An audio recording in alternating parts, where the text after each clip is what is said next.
നിങ്ങൾ പുതിയ നിയമം ശരിക്ക് കണ്ണു തുറന്ന് വായിച്ചിട്ടുണ്ടെങ്കിൽ നിങ്ങൾ നിലവിളിച്ച് കരഞ്ഞിട്ടുണ്ടാവും ദൈവത്തിന് മുമ്പിൽ. കർത്താവേ, ഞാൻ അരിഷ്ട മനുഷ്യൻ, ഇത് ഞാൻ എങ്ങനെ അനുസരിക്കും? ഇത്രയും വലിയ പ്രമാണം നീ എനിക്ക് തന്നല്ലോ എന്ന് നിങ്ങൾക്ക് തോന്നുക.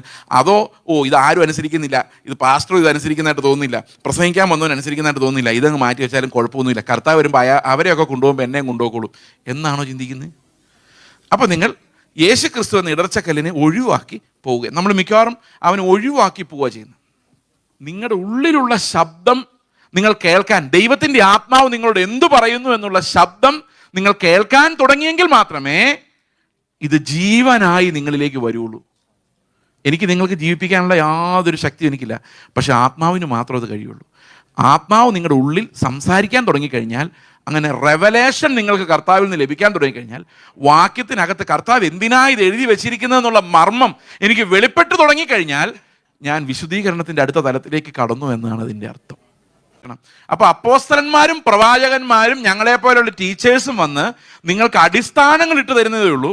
എന്നാൽ ക്രിസ്തുവിൻ്റെ പരിജ്ഞാനത്തിൽ നിങ്ങൾ ജീവിക്കാൻ തുടങ്ങണമെങ്കിൽ, വിശുദ്ധീകരണത്തിൻ്റെ യാത്ര തുടങ്ങണമെങ്കിൽ, അതാത് സമയത്ത് ദൈവം എന്താ പറയുന്നതെന്ന് കേൾക്കാൻ നമുക്ക് പറ്റണം. ആത്മാവ് ഓപ്പൺ ആകാതെ ആ കേൾവിയിലേക്ക് നമുക്ക് പോകാൻ പറ്റില്ല. മനസ്സിലാവുന്നുണ്ടോ ഞാൻ പറയുന്നത്? എത്ര സ്വസ്ഥമായിരിക്കണം എന്ന് വിചാരിച്ചാലും അതാത് ദിവസത്തെ ചിന്തകൾ, നാളത്തേക്കുള്ള ഉത്കണ്ഠകൾ, മക്കളെക്കുറിച്ചുള്ള ആശങ്കകൾ, ജോലി സംബന്ധമായ പ്രഷർ, ഇങ്ങനെ ആശങ്കപ്പെടാൻ ഒത്തിരിയുള്ള ഒരു ലോകത്താണ് നമ്മൾ ജീവിക്കുന്നത്.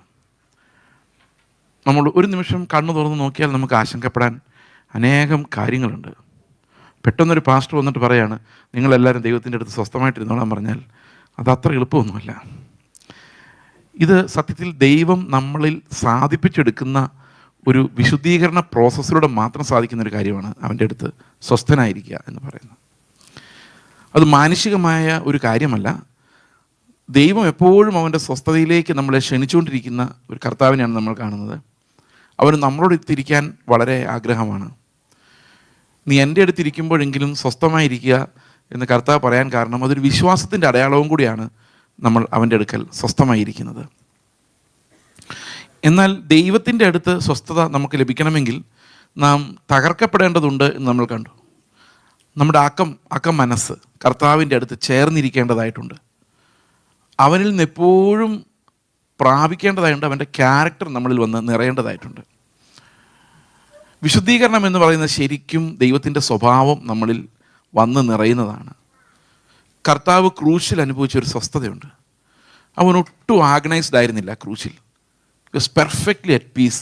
പീലാത്തോസിനോട് സംസാരിക്കും, എന്നെ വല്ല പിടിച്ചായിരുന്നെങ്കിൽ എൻ്റെ ശബ്ദം ആ നാട് മുഴുവൻ കേട്ടേനെ. പക്ഷേ ഹി വാസ് സൈലൻറ്റ്. അവൻ പീലാത്തോസിന് മുമ്പിലും ക്രൂശിന് മുമ്പിലും പട്ടാളക്കാർ കുത്തുമ്പോഴും പരിഹസിക്കുമ്പോഴെല്ലാം ഒരു ദൈവികമായ ശാന്തത, സ്വസ്ഥത, പിതാവുമായിട്ടുള്ള ഒരു സ്വസ്ഥതയിലായിരുന്നു അവൻ അതെല്ലാം ചെയ്തത്. അവൻ ആഗണൈസ് ചെയ്ത് കാണുന്നത് ഗത്സമന തോട്ടത്തിലാണ്. അവൻ്റെ ആഗണി, അവൻ്റെ വ്യഥ, കർത്താവിൻ്റെ വേദന നമ്മൾ കാണുന്നത്. പലരും ചോദിക്കാറുണ്ട്, എന്തിനാണ് കർത്താവ് അങ്ങനെ എൻ്റെ ദൈവമേ, പിതാവെ കഴിയുമെങ്കിൽ ഈ പാനപാത്രം എന്നിൽ നിന്ന് നീക്കണമേ എന്ന് പറഞ്ഞത്? എന്തായിരുന്നു കർത്താവിൻ്റെ വേദന? It was not physical pain. എൻ്റെ നിങ്ങളുടെയും എല്ലാം പാപമായി പിതാവിൻ്റെ മുമ്പിൽ ശിക്ഷ വാങ്ങിക്കാൻ നിൽക്കേണ്ട ദൈവത്തിൻ്റെ പാപത്തോടുള്ള ക്രോധം അവൻ്റെ ശരീരത്തിൽ ഏറ്റുവാങ്ങുക എന്ന് പറയുന്നതായിരുന്നു ആ വേദന. അവിടെ ശിഷ്യന്മാർ കേൾക്കുകയാണ് ചില പ്രാർത്ഥനകൾ കർത്താവ് പ്രാർത്ഥിക്കുന്നത്. നമ്മളോട് പ്രാർത്ഥിക്കാൻ പറഞ്ഞപ്പോൾ രഹസ്യത്തിൽ പ്രാർത്ഥിക്കാൻ പറഞ്ഞെങ്കിലും കർത്താവ് ചില പ്രാർത്ഥനകൾ പരസ്യമായി ശിഷ്യന്മാർ കേൾക്കെ പ്രാർത്ഥിക്കുന്നുണ്ട്. നമ്മൾ യോഹന്നാൻ്റെ സുവിശേഷം 17-ാം അധ്യായത്തിൽ വായിക്കുമ്പോഴും കർത്താവ് ഇങ്ങനെ പറയുന്നുണ്ട്, ഞാൻ ഈ ലോകത്ത് വെച്ച് ഇത് പറയാൻ കാരണം അവരുടെ സന്തോഷം പൂർണ്ണമായിക്കോട്ടെ എന്ന് വിചാരിച്ചാണ്. എന്ന് പറഞ്ഞാൽ ഞാൻ പിതാവേ നിന്നോട് പറയുന്ന കാര്യങ്ങൾ അവരും കേട്ടോട്ടെ എന്ന് വിചാരിക്കാനുള്ള കാരണം അവർക്കൊരു സമാധാനവും ആനന്ദവും ഇതിൽ നിന്നുണ്ടാകാൻ വേണ്ടിയാണ്. അപ്പം ചില പ്രാർത്ഥനകൾ ദൈവം തുറന്നു വെച്ചത് കർത്താവ് പിതാവിനോട് രാത്രി മുഴുവൻ പ്രാർത്ഥിച്ച് നമുക്കറിയത്തില്ല എന്താന്ന്. അനേകം ലോങ് പ്രാർത്ഥനകൾ നമുക്കറിയില്ല. കർത്താവ് ഷോർട്ടായിട്ട് പ്രാർത്ഥിച്ച പ്രാർത്ഥനകൾ മിക്കവാറുമാണ് റെക്കോർഡ് ചെയ്യപ്പെട്ടിട്ടുള്ളത്. ഏറ്റവും ലോങ്ങസ്റ്റ് പ്രാർത്ഥന യോഹന്നാൻ്റെ സുവിശേഷം 17-ാം അധ്യായത്തിലുള്ളതാണ്. എൻ്റെ ദൈവം നീ എന്നെ കൈവിട്ടത് എന്ത് എന്ന ചോദ്യത്തോടെയാണ് ആ പ്രാർത്ഥനകളുടെ ക്ലൈമാക്സ് ഉണ്ടാകുന്നത്. എന്നാൽ ഗത്സമന തോട്ടത്തിൽ നമ്മൾ കാണുന്നത്, പിതാവെ കഴിയുമെങ്കിൽ ഈ പാനപാത്രം എന്നിൽ നിന്ന് നീക്കണമേ, എങ്കിലും എൻ്റെ ഹിതമല്ല നിൻ്റെ ഹിതം നിറവേറട്ടെ എന്ന് പറയുന്നതാണ്. കഴിയുമെങ്കിൽ എന്നൊരു വാക്കാണ് അവിടെ ഏറ്റവും ഫോക്കസ്ഡ് ആയിട്ട് നമ്മൾ ശ്രദ്ധിക്കേണ്ട ഒരു വാക്ക്. ശരിക്കും ശിഷ്യന്മാരോട് പറയാണ്, ശിഷ്യന്മാർ കേൾക്കെ പ്രാർത്ഥിക്കുകയാണ്. കർത്താവ് പറയാണ്, കഴിയുമെങ്കിൽ ഇത്രയും വലിയ ഈ വേദനയിൽ നിന്ന്, ഈ വേദന, ഈ പാനപാത്രം ഒഴിവാക്കാൻ എന്തെങ്കിലും വഴി ഉണ്ടെങ്കിൽ നീ ഒഴിവാക്ക്. അതിനർത്ഥം എന്താ? ഒരു വഴിയും ഇല്ല. മനുഷ്യരെ രക്ഷിക്കാൻ തീരുമാനിച്ച സ്ഥിതിക്ക്, ഈ മനുഷ്യരെ പോട്ടെ എന്ന് വെക്കുമായിരുന്ന കുഴപ്പമില്ലായിരുന്നു, പക്ഷേ എന്നെ രക്ഷിക്കാൻ കർത്താവ് തീരുമാനിച്ച സ്ഥിതിക്ക് അവൻ്റെ ജീവൻ പകരം വെക്കുക എന്നുള്ളതല്ലാതെ വേറെ യാതൊരു വഴിയും ഉണ്ടായിരുന്നില്ല. അപ്പോൾ ശിഷ്യന്മാരോട് പറയുന്നത്, കഴിയുമെങ്കിൽ ഈ പാനപാത്രം എന്നിൽ നീക്കണമെന്ന് പ്രാർത്ഥിക്കുന്ന വഴി ശിഷ്യന്മാരുടെ കർത്താവ് പറയുന്നത്, എൻ്റെ മരണത്തിലൂടെ അല്ലാതെ നിങ്ങൾക്ക് രക്ഷപ്പെടാൻ വേറെ ഒരു വഴിയുമില്ല. കഴിയുമായിരുന്നെങ്കിൽ പിതാവ് ഇത് മാറ്റുമായിരുന്നു, പക്ഷേ കഴിയുകയില്ല, അത് മാറ്റാൻ സാധിക്കില്ല. മാറ്റിയാൽ നിങ്ങളെല്ലാം നരകത്തിൽ പോകട്ടെ എന്ന് വെക്കേണ്ടി വരും. അതുകൊണ്ട് ദൈവത്തിന് മുമ്പിലുള്ള ഒരേ ഒരു ചോയ്സ് എന്ന് പറയുന്നത്, നമ്മളെ രക്ഷിക്കാൻ തീരുമാനിച്ചാൽ പിന്നെ അവൻ്റെ പുത്രനെ നൽകുക എന്നുള്ളതല്ലാതെ വേറൊരു ചോയ്സും ദൈവത്തിന് മുമ്പിൽ ഉണ്ടായിരുന്നില്ല. ഞാൻ കർത്താവിൻ്റെ പ്രാർത്ഥനയെക്കുറിച്ചാണ് പറയുന്നത്. He was perfectly at peace with the father.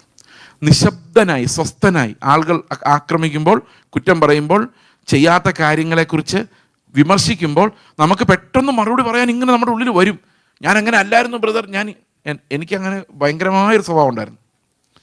എൻ്റെ വളരെ അടുത്ത സുഹൃത്തുക്കൾ എന്നോട് പറയാറുണ്ട്, ചേസേ ഇത്തിരി മുമ്പൊക്കെ, ഇപ്പം ഞാൻ അത്രയും പിടികൊടുക്കാറില്ല, കുറച്ച് നാൾ മുമ്പ് എന്നോടൊരാൾ പറഞ്ഞു, ചേസ ഈ സ്വയം നീതീകരിക്കാനുള്ള ചേസിൻ്റെ പ്രവണത ഭയങ്കരമാണ് കേട്ടോ, അത് തകർന്നില്ലെങ്കിൽ പ്രയാസമായിരിക്കും.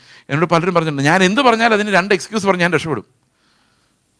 നമുക്കെല്ലാം നമ്മുടെ നേരെ ഒരു അക്യൂസേഷൻ വരുമ്പം, ഒരു കുറ്റം വരുമ്പോൾ, നമ്മൾ ചെയ്താലും ചെയ്തില്ലെങ്കിലും അതിനെ ന്യായീകരിക്കാനുള്ള ഒരു ത്വര, അതിനെൻ്റെ വേർഷനും കൂടെ നിങ്ങൾ കേക്ക് എന്ന് പറയും. നമ്മളത് കേൾപ്പിച്ചാലേ നമുക്കൊരു സമാധാനമുള്ളൂ. അവിടെ അവരെന്തേലും പറയട്ടെ, ദൈവം എന്നെ ന്യായീകരിച്ചോളും, നീതീകരിച്ചോളൂ എന്ന് പറഞ്ഞ് നിശബ്ദനാകാൻ യേശുക്രിസ്തുവിന് കഴിയുമായിരുന്നു. അവൻ്റെ കൂടെ നമ്മൾ മരിച്ചിട്ടുണ്ടെങ്കിൽ നമുക്ക് കഴിയും. അപ്പം പലപ്പോഴും നമ്മൾ വിചാരിക്കുന്നത്, ഞാൻ ഇതിന് മറുപടി കൊടുത്തേ പറ്റൂ, ഞാൻ ഇതിന് മറുപടി കൊടുത്തില്ലെങ്കിൽ അവരെന്ത് വിചാരിക്കും, എന്നെക്കുറിച്ച് മോശം എന്തേലും വിചാരിക്കട്ടെ. യു ആർ ഡെഡ്, നിങ്ങൾ മരിച്ചതല്ലേ. നിങ്ങൾ മരിച്ചു പോയതാണെങ്കിൽ പിന്നെ ആൾക്കാർ എന്ത് വിചാരിച്ചാലും എന്താ കുഴപ്പം? ഉത്തരം പറയാനുള്ള നമ്മുടെ ആ ത്വരയാണ് റെസ്റ്റ്ലെസ്നെസ്. ഒരു മിനിറ്റ് എന്ന് പറഞ്ഞ് നമ്മൾ പറയുന്നതെല്ലാം എന്താണെന്ന് ചോദിച്ചു കഴിഞ്ഞാൽ നമ്മുടെ സമാധാനമില്ലായ്മയാണ് കാണിക്കുന്നത്. അപ്പം ഇതെല്ലാം നമ്മൾ കർത്താവിൽ നിന്ന് പിടിച്ചു മേടിക്കേണ്ട. യേശുക്രിസ്തുവിൻ്റെ ജീവൻ തന്നെയാണ് നമുക്ക് ആ റെസ്റ്റ് തരുന്നത്. കർത്താവിൻ്റെ ജീവനാണ് നമ്മുടെ ഉള്ളിൽ വസിക്കുന്നതെങ്കിൽ നമുക്ക് സ്വസ്ഥതയുണ്ട്, അതൊരു അവകാശമാണ്. സ്വസ്ഥതയിൽ പ്രവേശിക്കാനുള്ള വാഗ്ദത്തം നമുക്ക് ശേഷിച്ചിരിക്കുന്നു. വിശ്വസിക്കുന്നവരായ നാമല്ലോ സ്വസ്ഥതയിൽ പ്രവേശിക്കുന്നത്. അവിടെ എബ്രായ ലേഖനം 4-ാം അധ്യായമാണ് സ്വസ്ഥതയെക്കുറിച്ചുള്ള ഏറ്റവും നല്ല, കർത്താവിനോട് കൂടെയുള്ള റെസ്റ്റിനെ കുറിച്ചുള്ള ഏറ്റവും വിശദമായ പഠിപ്പിക്കൽ. അവിടെ 4-ാം അധ്യായത്തിൻ്റെ 9-ാം വാക്യം ആർക്കെങ്കിലും വായിക്കാമോ?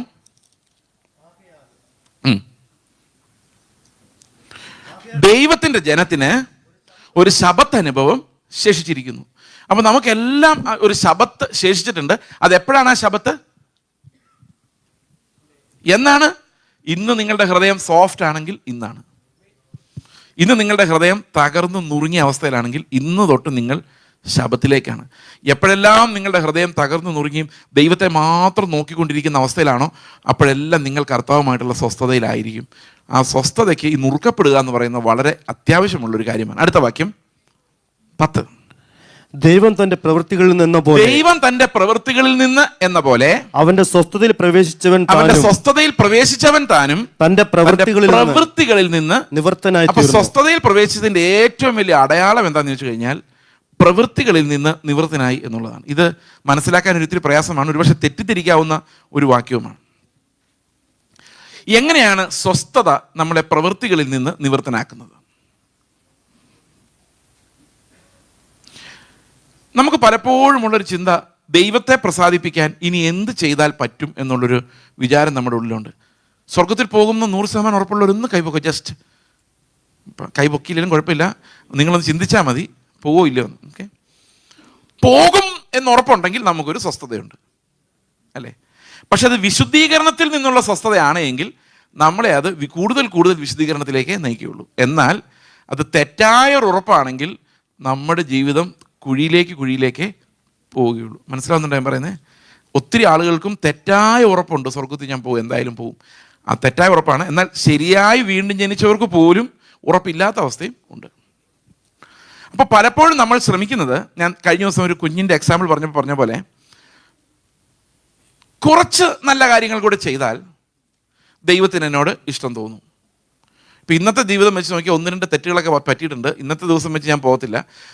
പണ്ട് ഒരു ചർച്ച ചെന്നപ്പം അവരോട് ചോദിച്ചു, കർത്താവ് ഇപ്പോൾ വന്നാൽ സ്വർഗത്തിൽ പോകുന്ന ഉറപ്പുള്ള ഒരു കൈപൊക്കാൻ പറഞ്ഞു. ഉറപ്പ് 100%, വ്യാജം ഒന്നും പറയരുത്, സംശയമുണ്ടെങ്കിൽ കൈപൊക്കരുത്. 3 പേര് അവിടെ കൈപൊക്കി. അത് കഴിഞ്ഞ് എല്ലാം കഴിഞ്ഞ് ഇറങ്ങിയപ്പോൾ ഒരു ആൻറ്റി എൻ്റെ അടുത്ത് വന്ന് പറയുക, പാസ്റ്ററെ ഞാൻ ചുമ്മാ കൈപൊക്കിയെന്നുള്ളൂ, എനിക്ക് വലിയ വിശ്വാസമൊന്നും ഇല്ലെന്ന് പറഞ്ഞു. ഞാനപ്പോൾ അവരോട് ചോദിച്ചു, എന്താ വിശ്വാസം ഇല്ലാത്തത് ചോദിച്ചു. അതെ, ശരിയായിട്ടില്ല എന്ന്. അപ്പോൾ ഞാൻ ചോദിച്ചു, അപ്പോൾ ശരിയാകും എന്ന് ചിന്തിക്കുന്നുണ്ടോ ഇനി എപ്പോഴെങ്കിലും? അന്നേരം പുള്ളിക്കാരി പറഞ്ഞു, അത് അറിയാൻ വയ്യ എന്ന് പറഞ്ഞാൽ ടോട്ടലി അൺസർട്ടനിറ്റിയാണ്. ഇനി സ്വസ്ഥതയിലേക്കൊന്ന് പ്രവേശിച്ച് നോക്കിയേ. ഇപ്പം എൻ്റെ മോനോട് ഞാൻ പറയുക അല്ലേ, ഞങ്ങളുടെ എടുത്തു വളർത്തിയ അഡോപ്റ്റഡ് മക്കളോട് പറയുകയാണ്, നിങ്ങൾ മര്യാദയ്ക്ക് തെരുവിലൂടെ നടന്നാൽ നിന്നെ ഞാൻ എൻ്റെ വീട്ടിൽ കയറ്റാം. അല്ലെങ്കിൽ എൻ്റെ മോനോട് പറയുക, ഞാൻ പറയുന്നതെല്ലാം അനുസരിച്ച് നീ ജീവിച്ചാൽ നീ എൻ്റെ മകനാ, ഇല്ലെങ്കിൽ ഞാൻ നിന്നെ പുറത്താക്കി കളയും, നീ എൻ്റെ മകനല്ല എന്ന് പറയുമ്പം ഇവന് സ്വസ്ഥത പോയോ, കിട്ടിയോ? അവൻ എല്ലാ പ്രവൃത്തികളും ചെയ്ത് അപ്പോൾ എപ്പോഴും നോക്കിക്കൊണ്ടിരിക്കും, തികഞ്ഞോ. എങ്ങനെ തികഞ്ഞോ നോക്കുന്നേ? അവൻ്റെ പ്രവൃത്തികളെ നോക്കിയിട്ടാ. മനസ്സിലാവുന്നുണ്ടോ? അപ്പോൾ ആദ്യത്തെ ബാസ്ക്കറ്റ്, നിങ്ങളത് മറന്നു പോരുത്, there are 2 baskets of righteousness. ഓർമ്മയുണ്ടോ അത്? ആദ്യത്തെ ബാസ്ക്കറ്റ് എന്ന് പറഞ്ഞാൽ നമുക്ക് ചെയ്ത് തീർക്കാവുന്ന, അത് തീർത്താലും തീരില്ല. പക്ഷെ നമ്മൾ പിന്നെയും ചെയ്തുകൊണ്ടിരിക്കും. പക്ഷെ നമുക്കൊരു തൃപ്തി അതിനകത്ത് നിന്ന് ഉണ്ടാക്കാൻ ഒരിക്കലും സാധിക്കത്തില്ല. ഓക്കെ, എന്നാൽ എടുത്താൽ പൊങ്ങാത്ത ബാസ്ക്കറ്റ് നമുക്കൊരു തൃപ്തി തരുന്നുണ്ട്. എന്താ കാര്യം അറിയോ? അത് എന്നാലല്ല, ക്രിസ്തുവിനാലാണ് നടക്കുന്നത്. അതാണ് അതിൻ്റെ തൃപ്തി. റോമാലേഖനം 7-ാം അധ്യായത്തിൻ്റെ 4-ാം വാക്യത്തിൽ, 7-ാം അധ്യായത്തിൻ്റെ 4-ാം വാക്യം ഒന്ന് വായിക്കും. 7-ാം അധ്യായം 4-ാം വാക്യം 7:4. അതുകൊണ്ട് സഹോദരന്മാരെ, നമ്മൾ തുടങ്ങി മുഴുവനാക്കിയില്ല. അതുകൊണ്ട് സഹോദരന്മാരെ, നാം ദൈവത്തിന് ഫലം കൊടുക്കുമാറ് മരിച്ചിട്ട് ഉയർത്തെഴുന്നേറ്റവനായ വേറൊരുവനാകേണ്ടതിന് നിങ്ങളും ക്രിസ്തുവിൻ്റെ ശരീരം മുഖാന്തരം ന്യായപ്രമാണ സംബന്ധമായി മരിച്ചിരിക്കുന്നു. അപ്പോൾ ന്യായപ്രമാണത്തിൻ്റെ പ്രവൃത്തികളോട് നമ്മൾ എങ്ങനെയാണ് മരിച്ചതെന്ന് നമുക്കൊന്ന് നോക്കാം ഒരു നിമിഷം. 3-ാം വാക്യത്തിൽ എന്താ പറഞ്ഞിരിക്കുന്നത്? വിവാഹത്തെക്കുറിച്ചാണ് പറഞ്ഞിരിക്കുന്നത് അല്ലേ. ഭർത്താവ് ജീവിച്ചിരിക്കുമ്പോൾ അവൾ വേറെ പുരുഷനായാൽ വ്യഭിചാരിണി എന്ന് പേർ വരും. ഭർത്താവ് മരിച്ചുവെങ്കിലും അവർ വേറെ പുരുഷനായാൽ വ്യഭിചാരിണി എന്ന് വരാത്ത വണ്ണം ന്യായപ്രമാണത്തിനും സ്വാതന്ത്ര്യമാണ്. അപ്പം വിവാഹം കഴിച്ചാൽ പിന്നെ വിവാഹത്തിൽ നിന്ന് ഒഴിഞ്ഞു പോകണമെങ്കിൽ ആൾ മരിക്കണം. ഒരാൾ മരിച്ചാലേ പറ്റുള്ളൂ. ഇനി 4-ാം വാക്യത്തിൽ പറയുന്നത്, ന്യായപ്രമാണത്തിൻ്റെ ഭാര്യയായിരുന്നു നമ്മൾ. ഭർത്താവ് ഇത്തിരി ദുഷ്ടനായിരുന്നു. ദുഷ്ടൻ എന്ന് പറയാൻ പറ്റില്ല, ഭയങ്കര ഡീസൻ്റ് ആയിരുന്നു. അതാണ് പ്രശ്നം. ഒത്തിരി ഡീസൻ്റ് ആയാൽ ആകെ പ്രശ്നമാണ്. നിങ്ങൾ ശ്രദ്ധിച്ചിട്ടുണ്ടോ? രാവിലെ 4 മണിക്ക് എഴുന്നേക്കണം, 4:30 കട്ടൻ കാപ്പി കിട്ടണം, 4:30 തൊട്ട് 5:00 വരെ പ്രാർത്ഥിക്കണം, 5:30 തൊട്ട് ആത്മാവുള്ളവർക്ക് കുഴപ്പമില്ല 1 മണിക്കൂർ പ്രാർത്ഥിക്കാൻ. പക്ഷേ ആത്മാവില്ലെങ്കിൽ 1 മണിക്കൂർ എന്ന് പറഞ്ഞാൽ എങ്ങനെയാ തള്ളിവിടുന്നത്. പക്ഷേ നിയമം കാരണം ചെയ്തേ പറ്റുള്ളൂ. മനസ്സിലാകുന്നുണ്ടോ? നിയമം അങ്ങനെ ആയതുകൊണ്ട് ചെയ്തേ പറ്റുള്ളൂ. രാവിലെ 7 മണിക്ക് 7:30 ബ്രേക്ക്ഫാസ്റ്റ് റെഡി ആയിരിക്കണം. അതിന് ഇത്ര കറി വേണം. തലേദിവസം സാമ്പാർ ചൂടാക്കിയാൽ പറ്റത്തില്ല, പുതിയതുണ്ടാക്കണം,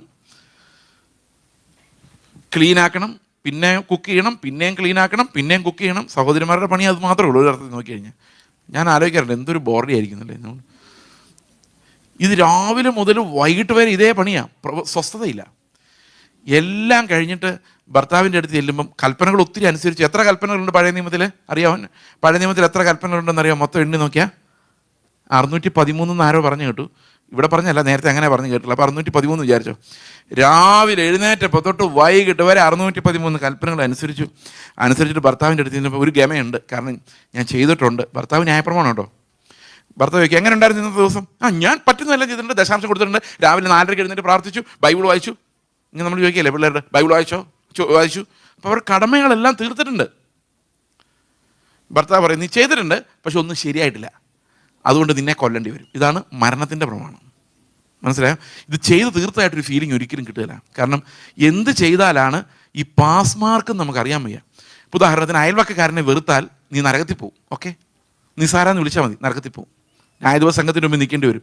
മൂടാന്ന് വിളിച്ചാൽ, അതായത് നമുക്ക് തോന്നിയാൽ മതി ഉള്ളിൽ, ഇവൻ ശരിയല്ല, ഇവൻ വിവരമില്ലാന്ന് തോന്നിയാൽ മതി, തീർന്നു, ആൾ പോയി നരകത്തിൽ. അപ്പം ഇങ്ങനെയുള്ള നിയമം ഭയങ്കര നിയമം. അപ്പോൾ രാവിലെ തൊട്ട് കഷ്ടപ്പെട്ട് കടച്ചു വെച്ച് ഒന്നും വേണ്ടിയിട്ടില്ല, വളരെ കെയർഫുള്ളാണ്.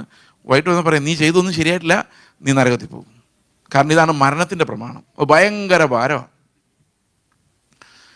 അപ്പം വിചാരിക്കും ന്യായപ്രമാണം എന്ന ഭർത്താവ് അങ്ങ് ചാവുമായിരുന്നെങ്കിൽ വേറെ ആരെയും കെട്ടി ജീവിക്കായിരുന്നു. പക്ഷേ അത് ചാവൂല എന്ന് കർത്താവ് തന്നെ പറഞ്ഞിട്ടുണ്ട്.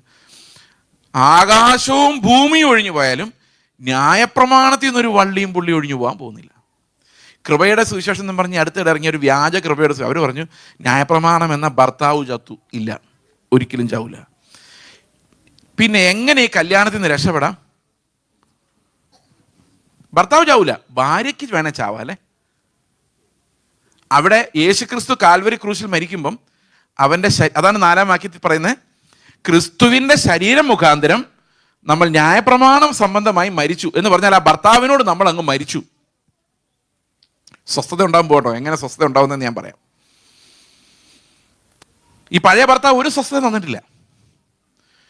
അപ്പൊ രക്ഷപ്പെടാനൊരു വഴി എന്താണെന്ന് വെച്ച് കഴിഞ്ഞാൽ യേശു ക്രിസ്തു കാൽവരി ക്രൂശിൽ മരിച്ചപ്പം ഞാൻ വിശ്വസിച്ചു, ഞാനും അവൻ്റെ കൂടെ മരിച്ചു. അപ്പം മരിച്ചു കഴിഞ്ഞപ്പോൾ ഇനി ആരെങ്കിലും കല്യാണം കഴിക്കാം? ഈ മരിച്ച ആൾക്ക് ആരെ കല്യാണം കഴിക്കാൻ പറ്റുള്ളൂ? ഭർത്താവ് മരിച്ചായിരുന്നെങ്കിൽ ജീവിച്ചിരിക്കുന്ന ആളെ ആരെങ്കിലും കല്യാണം കഴിക്കായിരുന്നു.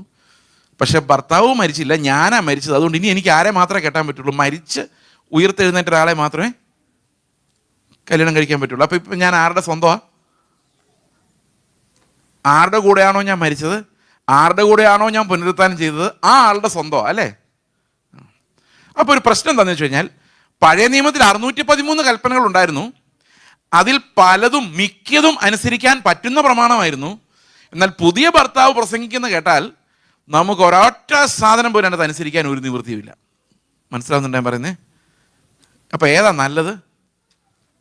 ഏത് ഭർത്താവായിരുന്നു ഭേദം? പുതിയ ഭർത്താവ് പറയുന്നു ഒന്നും അനുസരിക്കാൻ പറ്റുന്നില്ല, പഴയ ഭർത്താവ് പറഞ്ഞ കുറച്ചൊക്കെ നമുക്ക് അനുസരിക്കാൻ പറ്റുമായിരുന്നു. അപ്പോൾ ഏതായിരുന്നു ഭേദം? പഴയ ഭർത്താവ്. അതുകൊണ്ടാണ് ഞങ്ങൾ പ്രസംഗിക്കുമ്പം പഴയ നിയമത്തിലോട്ട് ഇപ്പോഴും ഓടുന്നത്. കാരണം പുതിയ നിയമം പ്രസംഗിച്ച് നമുക്ക് നിലനിൽക്കാൻ പറ്റത്തില്ല. അതുപോലെയാണ് അതിൻ്റെ കാര്യം. പക്ഷെ നമ്മൾ എങ്ങനെയാണ് സ്വസ്ഥത പ്രാപിക്കുന്നറിയോ? രാവിലെ തൊട്ട് വൈകിട്ട് വരെ അധ്വാനിച്ച് എനിക്ക് ഒരു ഫീലിങ്ങും ഇല്ല ചെയ്തതായിട്ട്, അല്ലേ? നമുക്ക് തോന്നുന്നുണ്ടോ എന്തെങ്കിലും ചെയ്തതായിട്ട്? ശരിക്കും നിങ്ങൾ ആ ദൈവത്തിൻ്റെ ആത്മീക പ്രമാണത്തിന് മുമ്പിൽ തകർന്നിട്ടുണ്ടെങ്കിൽ എന്തെങ്കിലും ചെയ്തു എന്ന് അവകാശപ്പെട്ട് കർത്താവിൻ്റെ മുമ്പിൽ നിൽക്കാൻ പറ്റില്ല ഒരിക്കലും. കാരണം അങ്ങനെ നിന്നാൽ അവൻ്റെ നീതി അല്ലാതെ ദൈവത്തിൻ്റെ നീതി കണ്ടിട്ടില്ല എന്ന് അതിൻ്റെ അർത്ഥം. ഇപ്പം ദൈവത്തിൻ്റെ നീതി ഒരു ജഡത്തിന് താങ്ങാവുന്നതിനേക്കാളും വിശുദ്ധമാണ്. അത്ര വിശുദ്ധമായൊരു പ്രമാണത്തെ ജഡമയനായ എനിക്ക് തന്നല്ലോ എന്നുള്ളതാണ് പൗലോസിൻ്റെ വിലാപം. അപ്പോൾ രാവിലെ തൊട്ട് വൈകിട്ട് ഒരു അധ്വാനിച്ചു. ഞാൻ അപ്പോൾ വൈകിട്ട് കർത്താവിനോട് ചോദിക്കുക, കർത്താവ് എടാ എങ്ങനെ ഉണ്ടായിരുന്നില്ല ഇന്നത്തെ ദിവസം? ഞാൻ പറഞ്ഞു, കർത്താവേ നീ പ്രാർത്ഥിക്കുന്ന പോലെ ഒന്ന് പ്രാർത്ഥിക്കണം എന്ന് ഞാൻ വിചാരിച്ചു, നടന്നില്ല. നീ സ്നേഹിക്കുന്ന പോലെ എൻ്റെ ഭാര്യ ഒന്ന് സ്നേഹിക്കണം എന്ന് വിചാരിച്ചു. അവളുടെ വർത്തമാനം കേട്ടാൽ നീ സ്നേഹിക്കുന്ന പോലെയല്ല, ഞാൻ സ്നേഹിക്കുന്ന പോലെ പോലും പറ്റുന്നില്ല. നീ പിതാവിന് കീഴടങ്ങിയിരുന്ന പോലെ, സഭ കർത്താവിന് കീഴടങ്ങിയിരുന്ന പോലെ എൻ്റെ ഭർത്താവിന് കീഴടങ്ങിയിരിക്കണം ഞാൻ ആഗ്രഹിച്ചു. പക്ഷെ അയാൾക്ക് അങ്ങനെ കീഴടങ്ങിയിരുന്നാൽ അയാൾ വലിയ ആള് കളിക്കും. അതുകൊണ്ട് എനിക്കത് കഴിയുന്നില്ല. ആഗ്രഹമുണ്ട്, പക്ഷേ ഒരു രക്ഷയില്ല. കർത്താവെ എനിക്ക് താങ്ങാൻ പറ്റുന്നില്ല. നിങ്ങൾക്കറിയാമോ, പല സഹോദരിമാരോട് പറഞ്ഞിട്ടുണ്ട്, ലോകത്ത് ആര് പറയുന്നത് കേൾക്കാം, പക്ഷെ അയാൾ പറയുന്നത് കേൾക്കാൻ എന്തോ ഒരു തടസ്സമാണ്. കാരണം കോമ്പറ്റീഷൻ മുഴുവൻ ഈ ഭർത്താവും ഭാര്യയും തമ്മിലാണ്. അതുകൊണ്ട് അവിടെ വിട്ടുകൊടുത്താൽ തോറ്റതാ. കാരണം പിന്നെ ഇയാളുടെ മുഖം കാണണ്ടേ. മനസ്സിലാവുന്നുണ്ടോ ഞാൻ പറയുന്നത്? ഒരു ഭയങ്കര ക്രോസാണ് അത്. അവിടെ നിങ്ങൾ ജയിച്ചാൽ നിങ്ങൾ ജയിച്ചു. മനസ്സിലാവുന്നുണ്ടോ? വീട്ടിൽ നിങ്ങൾ ജയിച്ചാൽ ഈ വീട് ഇങ്ങനെ വെച്ചേക്കുന്നത് തന്നെ ഇങ്ങനെ ജയിക്കാൻ വേണ്ടിയാ. ഓക്കെ. അപ്പോൾ വൈകിട്ട് കർത്താവിനോട് പറയാം, റിപ്പോർട്ട് വളരെ മോശം. എനിക്ക് എത്ര മാർക്ക് ഇടും? എനിക്ക് എത്ര മാർക്ക് ഇടും? 0 ഇടുള്ളൂ. അത്രേ പറ്റുള്ളൂ എന്നെ കൊണ്ട്. കാരണം ഞാൻ ഓണസ്റ്റ് ആണെങ്കിൽ ഈ കൽപ്പനകളെല്ലാം തകർത്തിട്ടുണ്ടാവും. രാവിലെ തൊട്ട് വൈകിട്ട് വരെ ഇതിൻ്റെ പുറകെ ഞാൻ തകർത്തിട്ടുണ്ടാവും. നിങ്ങൾ പുതിയ നിയമം ശരിക്ക് കണ്ണു തുറന്ന് വായിച്ചിട്ടുണ്ടെങ്കിൽ നിങ്ങൾ നിലവിളിച്ച് കരഞ്ഞിട്ടുണ്ടാവും ദൈവത്തിന് മുമ്പിൽ. കർത്താവേ ഞാൻ അരിഷ്ട മനുഷ്യൻ, ഇത് ഞാൻ എങ്ങനെ അനുസരിക്കും? ഇത്രയും വലിയ പ്രമാണം നീ എനിക്ക് തന്നല്ലോ എന്ന് നിങ്ങൾക്ക് തോന്നുക. അതോ ഇത് ആരും അനുസരിക്കുന്നില്ല, ഇത് പാസ്റ്റർ ഇത് അനുസരിക്കുന്നതായിട്ട് തോന്നുന്നില്ല, പ്രസംഗിക്കാൻ വന്നവൻ അനുസരിക്കുന്നതായിട്ട് തോന്നുന്നില്ല, ഇതങ്ങ് മാറ്റി വെച്ചാലും കുഴപ്പമൊന്നുമില്ല, കർത്താവ് വരുമ്പോൾ അവരെയൊക്കെ കൊണ്ടുപോകുമ്പോൾ എന്നെയും കൊണ്ടുപോകുള്ളൂ എന്നാണോ ചിന്തിക്കുന്നത്? അപ്പോൾ നിങ്ങൾ യേശു ക്രിസ്തു എന്ന ഇടർച്ചക്കല്ലിനെ ഒഴിവാക്കി പോവുക. നമ്മൾ മിക്കവാറും അവനെ ഒഴിവാക്കി പോവുക ചെയ്യുന്നത്. ഓക്കെ. അപ്പോൾ എന്താ സംഭവിക്കുന്നത് നോക്കിയേ, ഈ ഭാര്യയോട് ഭർത്താവിനൊരു ഇത്ര സ്നേഹം ഉണ്ടെന്ന് വിചാരിച്ചോ. ഇത്ര സ്നേഹം. ഭാര്യയ്ക്ക് രാവിലെ തൊട്ട് വൈകിട്ട് വരെ ഭയങ്കര പണിയാണെങ്കിൽ ഈ ഭർത്താവിനൊരു ഇത്ര സ്നേഹം ഉണ്ടെങ്കിൽ ഭർത്താവ് എന്ത് ചെയ്യും? അത്രേ സഹായിക്കും, അല്ലേ? സത്യമല്ലേ? ഭർത്താക്കന്മാരൊന്നും മിണ്ടുന്നില്ല. ഇത്രയും സ്നേഹം ഉണ്ടെങ്കിലോ ഒരു 180 ഡിഗ്രി പകുതി പകുതി, ഫ്രണ്ടിലുള്ളത് ഭർത്താവ്, ബാക്കിലുള്ളത് ഭാര്യ, അല്ലേ? പകുതി ഡിവൈഡ് ചെയ്തു മൊത്തം സർക്കിളിനെ. എന്നാൽ ഈ രണ്ട് കൈയും പുറകിൽ കൂട്ടിമുട്ടുന്ന പോലെ ഫുൾ ജീവൻ കളയാൻ, അതങ്ങനെ കൈ മുട്ടിച്ചാൽ നമ്മൾ മിക്കവാറും വീഴും. ജീവൻ കളയാനുള്ള സ്നേഹമാണ് ഭാര്യയോടുള്ളതെങ്കിൽ ഈ ഭർത്താവ് ഭാര്യയോട് എന്തായിരിക്കും പറയുന്നത്? നീ ഒന്നും ചെയ്യണ്ട, നീ ചെയ്താൽ ശരിയാവില്ല, ഇത് ഞാൻ തന്നെ ചെയ്തോളാം എന്നല്ലേ പറയുള്ളൂ? അങ്ങനെയല്ലേ പറയുള്ളൂ? അങ്ങനെ ആരും പറഞ്ഞിട്ടില്ല എന്ന് തോന്നുന്നല്ലേ? അങ്ങനെ പറയുള്ളൂ. കർത്താവ് നമ്മളോട് പറയുന്നത് അതാ, നീ ചെയ്താൽ ശരിയാവില്ല, ഇത് ഞാൻ തന്നെ ചെയ്തോളാം, നീ ഒന്നും മിണ്ടാതിരുന്നാൽ മതി. നിന്റെ പഴയ ആ ഉഴപ്പ് പണിയുണ്ടല്ലോ, അതുമായിട്ട് നീ ഇടയ്ക്ക് കയറി ഉപ്പൊന്നും ഇടാതിരുന്നാൽ മതി. നീ എവിടെ മരിക്കുന്നോ അവിടെ ഞാൻ ഈ പണി മുഴുവൻ പൂർത്തിയാക്കിക്കോളാം. അങ്ങനെ നമ്മളിൽ ജീവിക്കുന്ന നമ്മുടെ കർത്താവ് ഇത് പൂർത്തിയാക്കാൻ വേണ്ടിയാണ് ഞാൻ മരിക്കുന്നത്, മിണ്ടാതിരിക്കുന്നത്. അവിടെ ഞാൻ വിചാരിക്കുക, എൻ്റെ കർത്താവ് എന്നിൽ വസിക്കുന്നത് കൊണ്ട് എനിക്ക് സ്വസ്ഥതയുണ്ട് പിതാവിനോട്. കാരണം വൈകിട്ടാവുമ്പോൾ കർത്താവ് പറയുക, നീ ചെയ്തില്ലല്ലോ, ഒന്നും ഇല്ല, വിഷമിക്കണ്ട, നീ എന്തെല്ലാമാണോ ചെയ്യേണ്ടിയിരുന്നത് അതെല്ലാം നിന്റെ പേരിൽ ഞാൻ ചെയ്തു തീർത്തിട്ടുണ്ട്, അതുകൊണ്ട് നീ മരിക്കണ്ട. ഇതാണ് ജീവന്റെ പ്രമാണം. ജീവന്റെ പ്രമാണം വന്നത് നിസ്സാരമായ ഒരു മനുഷ്യനെടുത്താൽ പൊങ്ങുന്ന ഒരു നീതിയുടെ സിസ്റ്റമായിട്ടല്ല, പിന്നെയോ അത് യേശുവിനാൽ മാത്രം സാധിക്കുന്ന, വിശ്വാസത്താൽ നമുക്ക് ലഭിക്കുന്ന ഒരു നീതിയുടെ സിസ്റ്റത്തിലൂടെയാണ് ദൈവം നമ്മളെ രക്ഷിച്ചത്. ഇനി റോമാലേഖനം 5:1 വായിക്കാം. വിശ്വാസത്താൽ നീതീകരിക്കപ്പെട്ടിട്ട് നമുക്ക് നമ്മുടെ പിതാവായ യേശുക്രിസ്തു മൂലം നമുക്ക് ദൈവത്തോട് സമാധാനമുണ്ട്. എന്തുകൊണ്ട് സമാധാനമുണ്ട്? എൻ്റെ പ്രവൃത്തികൾ നോക്കിയിട്ടല്ല ഞാൻ സമാധാനിക്കേണ്ടത്, എൻ്റെ ഉള്ളിൽ വസിക്കുന്ന ക്രിസ്തുവിൻ്റെ ജീവനെ കണ്ടിട്ടാണ് ഞാൻ പിതാവിനോട് സമാധാനമുള്ളവനായിട്ട് മാറുന്നത്. അപ്പം ശരിക്കും സമാധാനം, സ്വസ്ഥത പ്രാപിക്കാൻ നാം നുറുക്കപ്പെടേണ്ടതുണ്ട്. നമ്മുടെ പഴയ മനുഷ്യൻ മരിക്കേണ്ടതുണ്ട്. ഓരോ നിമിഷവും നമ്മൾ മരണത്തിന് ഏൽപ്പിച്ചു കൊടുക്കുമ്പോൾ നമ്മളിൽ ഉരുവാകുന്ന ക്രിസ്തുവിൻ്റെ സ്വരൂപത്തോട് ചേർന്ന് ഉരുവാകുന്ന പുതിയ മനുഷ്യനാണ് നമ്മുടെ അകത്തേക്ക് ഈ സ്വസ്ഥത നൽകുന്നത്. എഫേസ്യ ലേഖനം 2-ാം 9-10 വാക്യങ്ങൾ നമുക്ക് വായിക്കാം. 9-10 എഫേസ്യർ chapter 2 verses 9 and 10. ദൈവത്തിന്റെ ദാനമത്രയാകുന്നു, ആരും പ്രശംസിക്കാതിരിപ്പാൻ പ്രവൃത്തികളും കാരണമല്ല. രക്ഷയെക്കുറിച്ചാണ് പറയുന്നത്. ആരും പ്രശംസിക്കാതിരിപ്പാൻ പ്രവൃത്തികളും കാരണമല്ല. കാരണം എന്താണെന്ന് വെച്ച് കഴിഞ്ഞാലേ, ഈ പ്രവൃത്തികളാൽ ഒരു പ്രശംസ ഉണ്ടാകണമെങ്കിൽ ഏത് ബാസ്ക്കറ്റ് ആയിരിക്കും അവരെടുക്കുന്നത്? പ്രവൃത്തികളാൽ ഒരു പ്രശംസ ഉണ്ടാകണമെങ്കിൽ ഏത് ബാസ്ക്കറ്റ് ആയിരിക്കും അവരെടുക്കുന്നത്? അനുസരിക്കാൻ പറ്റുന്ന ഒരു ബാസ്ക്കറ്റ് ആയിരിക്കും. അതുകൊണ്ട് രക്ഷ വേണ്ട എന്ന് ദൈവം തീരുമാനിച്ചു. സ്വർഗത്തിൽ ചെല്ലുമ്പോൾ ഞാൻ ആദ്യം വിചാരിച്ചിരുന്ന ദൂതന്മാരെല്ലാം കൂടെ എഴുന്നേറ്റ്, ഓ ചേസ് വന്നിട്ടുണ്ട് കേട്ടോ, നമുക്ക് എല്ലാവർക്കും എഴുന്നേറ്റ് കൈയടിച്ച് സ്വീകരിക്കില്ല ഇവിടെ മാത്രമേ ഉള്ളൂ, സ്വർഗത്തിലുണ്ടാവില്ല. ഞാൻ സത്യം പറഞ്ഞാൽ ഏറ്റവും ഫ്രണ്ടിൽ പോയിരിക്കാൻ കാരണം അത്രയും കുറച്ച് കൈയടിച്ചാൽ മതിയെന്ന് വിചാരിച്ചു. എനിക്ക് ഭയങ്കര ഇറിറ്റേഷൻ അത് കേൾക്കുമ്പോൾ, സത്യമായിട്ടും. കാരണം നമ്മളൊന്നും കൈയടിക്കാൻ മാത്രം ഒന്നും ഇല്ല നമ്മൾ. Really if you look into a mirror and examine. ഞാൻ പലപ്പോഴും ആലോചിച്ചിട്ടുണ്ട്, കണ്ണാടിയുടെ മുമ്പിൽ നിന്നിട്ട് ഞാൻ നിലവിളിച്ചിട്ടുണ്ട്. ഞാൻ കുറേ നാൾ കണ്ണാടി നോക്കില്ലായിരുന്നു. കാരണം എന്നോട് എൻ്റെ പ്രതിബിംബം ചോദിക്കും, നീ ആണോടാ ഈ വചനം പറയാൻ പോകുന്നതെന്ന്. ഉത്തരവില്ല. കാരണം എൻ്റെ അകം കണ്ടു കഴിയുമ്പം I am so unworthy even to stand with the Bible. അപ്പം ഞാൻ എന്നെ അങ്ങനെ കാണുമ്പോൾ എനിക്ക് ഭയങ്കര ഭയം തോന്നുമായിരുന്നു. പിന്നെ ആ കൃപയുടെ ഒരു സന്തോഷം തോന്നിക്കഴിഞ്ഞപ്പോൾ ഞാൻ എന്നെ ശരിക്കും ഒന്ന് കണ്ണാടി തന്നെ നോക്കാൻ തുടങ്ങിയത്. ഞാൻ കണ്ണാടിയിൽ അധികം നോക്കാത്ത ആളാന്ന് ചിലപ്പോൾ നിങ്ങൾക്ക് എന്നെ കാണുമ്പോഴേ മനസ്സിലാവുമായിരിക്കും. നിങ്ങളോട് പറയുമല്ലോ, എക്സാമ്പിളാണ്, ആരും കൈപ്പൊക്കരുത്. സ്വർഗത്തിൽ പോകേണ്ടവരൊക്കെ ഒന്ന് കൈപ്പൊക്കെ. ഞാൻ ശരി. നിങ്ങൾ രാവിലെ 5 മണിക്ക് എഴുന്നേക്കണം. ഓക്കെ സാർ, ഓക്കെ കർത്താവ്. അരമണിക്കൂർ പ്രാർത്ഥന, ഓക്കെ. 15 മിനിറ്റെങ്കിലും ബൈബിൾ വായിക്കണം, ഓക്കെ. ഒരു ദിവസം ഒരാളുടെങ്കിലും സുവിശേഷം പറയണം, ട്രാക്ട് കയ്യിൽ വേണം, ഓക്കെ. ചർച്ചിൻ്റെ എല്ലാ മീറ്റിങ്ങിനും സംബന്ധിക്കണം, ഓക്കെ. എല്ലാം അനുസരിച്ചു. സ്വർഗത്തിൽ ഞാൻ ചെന്നു, വേറൊരുത്തം ചെന്നില്ല. അപ്പം എൻ്റെ പ്രശംസ എന്തിലായിരിക്കും? ഞാൻ രാവിലെ വൈബ്രേഷൻ ഉണ്ടെങ്കിൽ ഭയങ്കര പ്രശംസയായിരിക്കും. 5 മണിക്ക് എഴുന്നേറ്റവനാണ്. കേട്ടോ? ഇതെല്ലാം വ്യാജം, ദൈവത്തിൻ്റെ മുമ്പിലുള്ള നിന്ന. ഞാൻ എന്തെങ്കിലും ആണെന്ന് അവകാശപ്പെടുന്നത്, ഞാൻ എന്തെങ്കിലും ചെയ്തു എന്ന് അവകാശപ്പെടുന്നത് ദൈവത്തോടുള്ള നിന്ദയാണ്. കാരണം എൻ്റെ ആത്മമണവാളനല്ല യേശു അല്ലാതെ ആരും ഒന്നും ചെയ്തിട്ടില്ല. മനസ്സിലാവുന്നുണ്ടോ നിങ്ങൾക്ക്? അവിടെ സ്വസ്ഥത ഉണ്ടാകുന്നത് കർത്താവിൻ്റെ ആത്മാവ് കാരണമാണ്. ഞാൻ എന്തെങ്കിലും ചെയ്തു വെച്ചിട്ടല്ല. ആരും പ്രശംസിക്കാതിരിപ്പാൻ നമ്മൾ എടുക്കുന്ന ഈ പ്രവൃത്തികൾ കാരണമല്ല. പക്ഷെ പ്രവൃത്തികൾ രക്ഷയുടെ ഒരു വലിയ പാക്കേജാണ്. ശരിക്കും പ്രവൃത്തികളാ ദൈവത്തിൻ്റെ ഉദ്ദേശം. പക്ഷെ നമ്മുടെ ആ ബാസ്ക്കറ്റ് അല്ല, വേറൊരു ബാസ്ക്കറ്റ്. അടുത്ത വാക്യം, 10-ാം വാക്യം. നാം അവന്റെ കൈപ്പണിയായി എന്ന് പറഞ്ഞാൽ ഏദൻ തോട്ടത്തിൽ എങ്ങനെ ദൈവം ആദമിനെ കൈപ്പണിയായി സൃഷ്ടിച്ചോ അതുപോലെ തന്നെ നമ്മുടെ ഉള്ളിൽ യേശുക്രിസ്തുവിന്റെ സ്വരൂപത്തിൽ ഒരു കൈപ്പണി കൂടെ ദൈവം ഇപ്പൊ ചെയ്തുകൊണ്ടിരിക്കുകയാണ്. ആ പ്രോസസ് ഇങ്ങനെ നടന്നുകൊണ്ടിരിക്കുക. എന്തിനു വേണ്ടിയെന്നറിയോ? സൽപ്രവൃത്തികൾക്കായിട്ട് ക്രിസ്തു യേശുവിൽ സൃഷ്ടിക്കപ്പെട്ടവരാകുന്നു. നാം ചെയ്തു പോരേണ്ടതിന് ദൈവം മുന്നൊരുക്കിയിരിക്കുന്നു. അപ്പം ഞാൻ ആദ്യം വിചാരിച്ചിരുന്നത് എന്താണെന്ന് വെച്ച് കഴിഞ്ഞാൽ, രാവിലെ എഴുന്നേൽക്കുന്നു, പല്ല് തേക്കുന്നു, ഒരു വലിയ പ്രവൃത്തിയും അല്ലേ പിള്ളേരെ? എനിക്ക് ഏറ്റവും വലിയ പ്രവൃത്തി എൻ്റെ ചെറുപ്പത്തിൽ ചായ കുടിക്കുന്നതായിരുന്നു. എൻ്റെ അപ്പം പട്ടാളക്കാരനായിരുന്നു. രാവിലെ ഒരു കപ്പ് ചായ കുടിച്ചിരിക്കണമെന്ന് നിർബന്ധം. എനിക്കാണ് ചായ കാണുന്ന ദേഷ്യമാണ്. പിന്നെ അപ്പനെ ബോധിപ്പിക്കാൻ വേണ്ടി അത് കുറച്ചൊന്ന് തണുക്കാൻ വേണ്ടി വെയിറ്റ് ചെയ്യും. തണുത്ത് കഴിയുമ്പോൾ ഒറ്റ ഗൾപ്പാണ് എല്ലാം കൂടെ കണ്ണടച്ച് പിടിച്ച്. അങ്ങനെയാണ് ചായ കുടിച്ചുകൊണ്ടിരുന്നത്.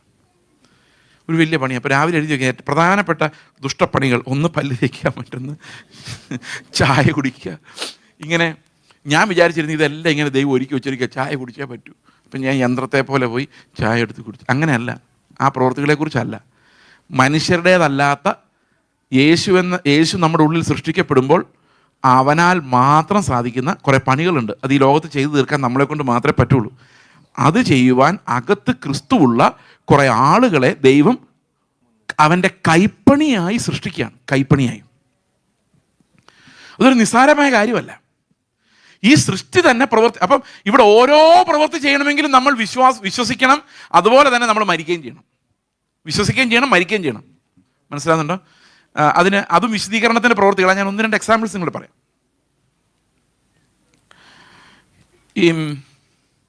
ഒരു ദിവസം ഞങ്ങളുടെ വീട്ടിൽ ഒരു സഹോദരി താമസിക്കാനായിട്ട് വന്നു. താമസിക്കാൻ വന്നത് എങ്ങനെയാണെന്ന് വെച്ച് കഴിഞ്ഞാൽ, അവരൊരു കേരളത്തിലുള്ളൊരു ഡോക്ടർ ഫാമിലിയായിട്ട് ഞങ്ങൾക്ക് വളരെ അടുത്ത ഒരു ബന്ധമുണ്ട്. അപ്പം ഈ ലേഡി ഡോക്ടർ ഭയങ്കര സിമ്പതറ്റിക് അല്ല, ആരെ കണ്ടാലും ഭയങ്കര സിമ്പതിയാണ്.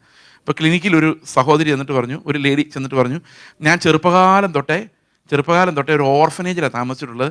ആഹാരം കഴിക്കാൻ ക്യൂ, പല്ല് തേക്കാൻ ക്യൂ, ബാത്റൂമിൽ പോകാൻ ക്യൂ, എല്ലാത്തിനും ക്യൂ നിന്ന് ഞാൻ മടുത്തു.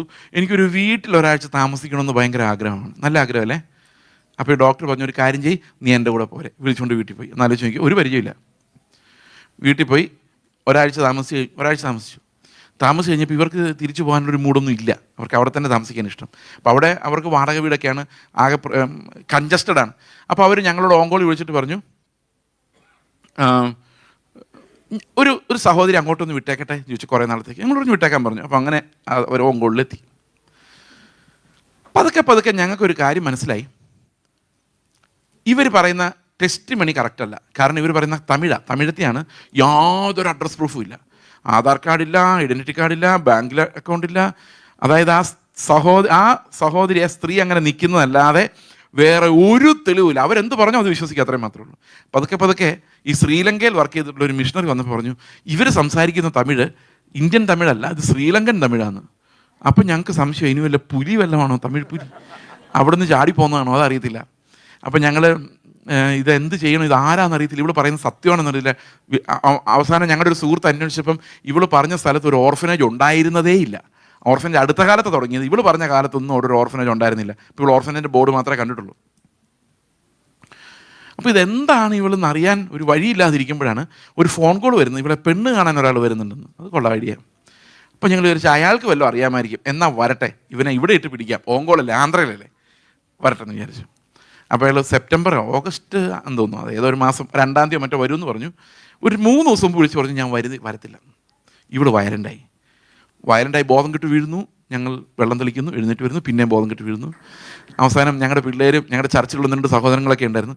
അവരെല്ലാം കൂടെ ഇവളെ എടുത്ത് ഒരു കട്ടിലേക്ക് കൊണ്ടൊക്കെ കിടത്തി. ബോധമില്ല. അപ്പോൾ ഞങ്ങൾ വിചാരിച്ച് എന്ത് ചെയ്യും എന്ന് വിചാരിച്ചപ്പോൾ അവൾ പെട്ടെന്ന് ചാടി ഞങ്ങൾ വെളിയിലോട്ടിറങ്ങിലും കുറ്റിയിട്ടു, ഡോറിൻ്റെ കുറ്റിയിട്ടു. ഞങ്ങളുടെ പിള്ളേർ പോയി വിൻഡോ ഒക്കെ നോക്കുമ്പം ഫാനിൽ കുരുക്കിടുക ചാകാൻ വേണ്ടി. ഞങ്ങൾ വാതിൽ ഇടിച്ചു തുറന്ന്, അന്നേരം മനസ്സിലായി തടി കൊണ്ട് ചില പ്രയോജനങ്ങളൊക്കെ ഉണ്ട്. ഇടിച്ച് തുറന്ന് അകത്ത് കയറി താഴെ ഇറക്കി കിടത്തി കഴിഞ്ഞപ്പോൾ അവൾക്ക് അപ്പം തന്നെ കേരളത്തിൽ പോകണം. അപ്പം ഞാൻ അവളോട് പറഞ്ഞു, നീ കേരളത്തിൽ പോകുമ്പോൾ അവൻ ഗുണമില്ലാത്തവനാണെങ്കിൽ നിൻ്റെ ജീവിതം ഇതോടെ തീരും. ഇനി അവൻ നല്ല പയ്യനാണെങ്കിൽ നിന്നെപ്പോലൊരു പെണ്ണ് അവനെ അന്വേഷിച്ച് എന്നാൽ അവൻ്റെ ജീവിതം ഇതോടെ തീരും. അതുകൊണ്ട് നീ ഇവിടെ ഇരിക്കും, ഞങ്ങളൊന്ന് അന്വേഷിക്കട്ടെ എന്ന് പറഞ്ഞു. അവൾ എന്ത് ചെയ്താൽ സമ്മതിക്കില്ല. രാത്രി ഇറങ്ങി ഓട്ടോ വിളിച്ച് റെയിൽവേ സ്റ്റേഷനിലേക്ക്, ഞാനും എൻ്റെ ഭാര്യയും ബൈക്കിൽ പുറകെ റെയിൽവേ സ്റ്റേഷനിലേക്ക്.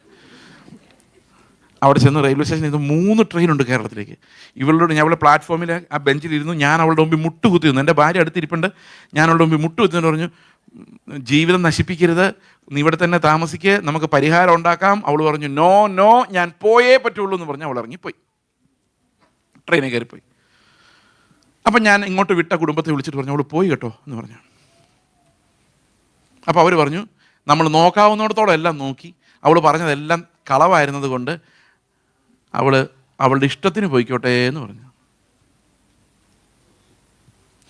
ഞാൻ പറഞ്ഞു, ഒരു കാരണവശാലും ഇനി അവളെ എൻ്റെ വീട്ടിൽ കയറ്റില്ല. കാരണം ഇനി വീട്ടിൽ കയറ്റിയ റിസ്ക്കാണ്. എന്താ കാര്യം എന്ന് വെച്ച് കഴിഞ്ഞാൽ, എങ്ങാനും മരിച്ചാൽ, ആത്മഹത്യ വല്ലതും ചെയ്താൽ, മിഷണറിയുടെ വീട്ടിൽ അജ്ഞാത യുവതിയുടെ ജഡം, ഈ ആന്ധ്രയിലെ ജയിലിൽ ഗോതമ്പുണ്ടയാണോ എന്താണെന്ന് അറിയാൻ മേലെങ്കിലും ഇപ്പം നിങ്ങളോട് പ്രസംഗിക്കാൻ ഞാൻ ഇവിടെ ഉണ്ടാകുമായിരുന്നോ അതോ അവിടെ കിടക്കുമായിരുന്നോ ഒന്നും അറിയത്തില്ല. ഞാൻ പറഞ്ഞു, ഇനി റിസ്ക് എടുക്കുന്ന പരിപാടിയില്ല അല്ലേ. നാച്ചുറൽ മാൻ അങ്ങനെയാ, പേടിയാ, അവൻ എല്ലാത്തിനും പേടിയാ.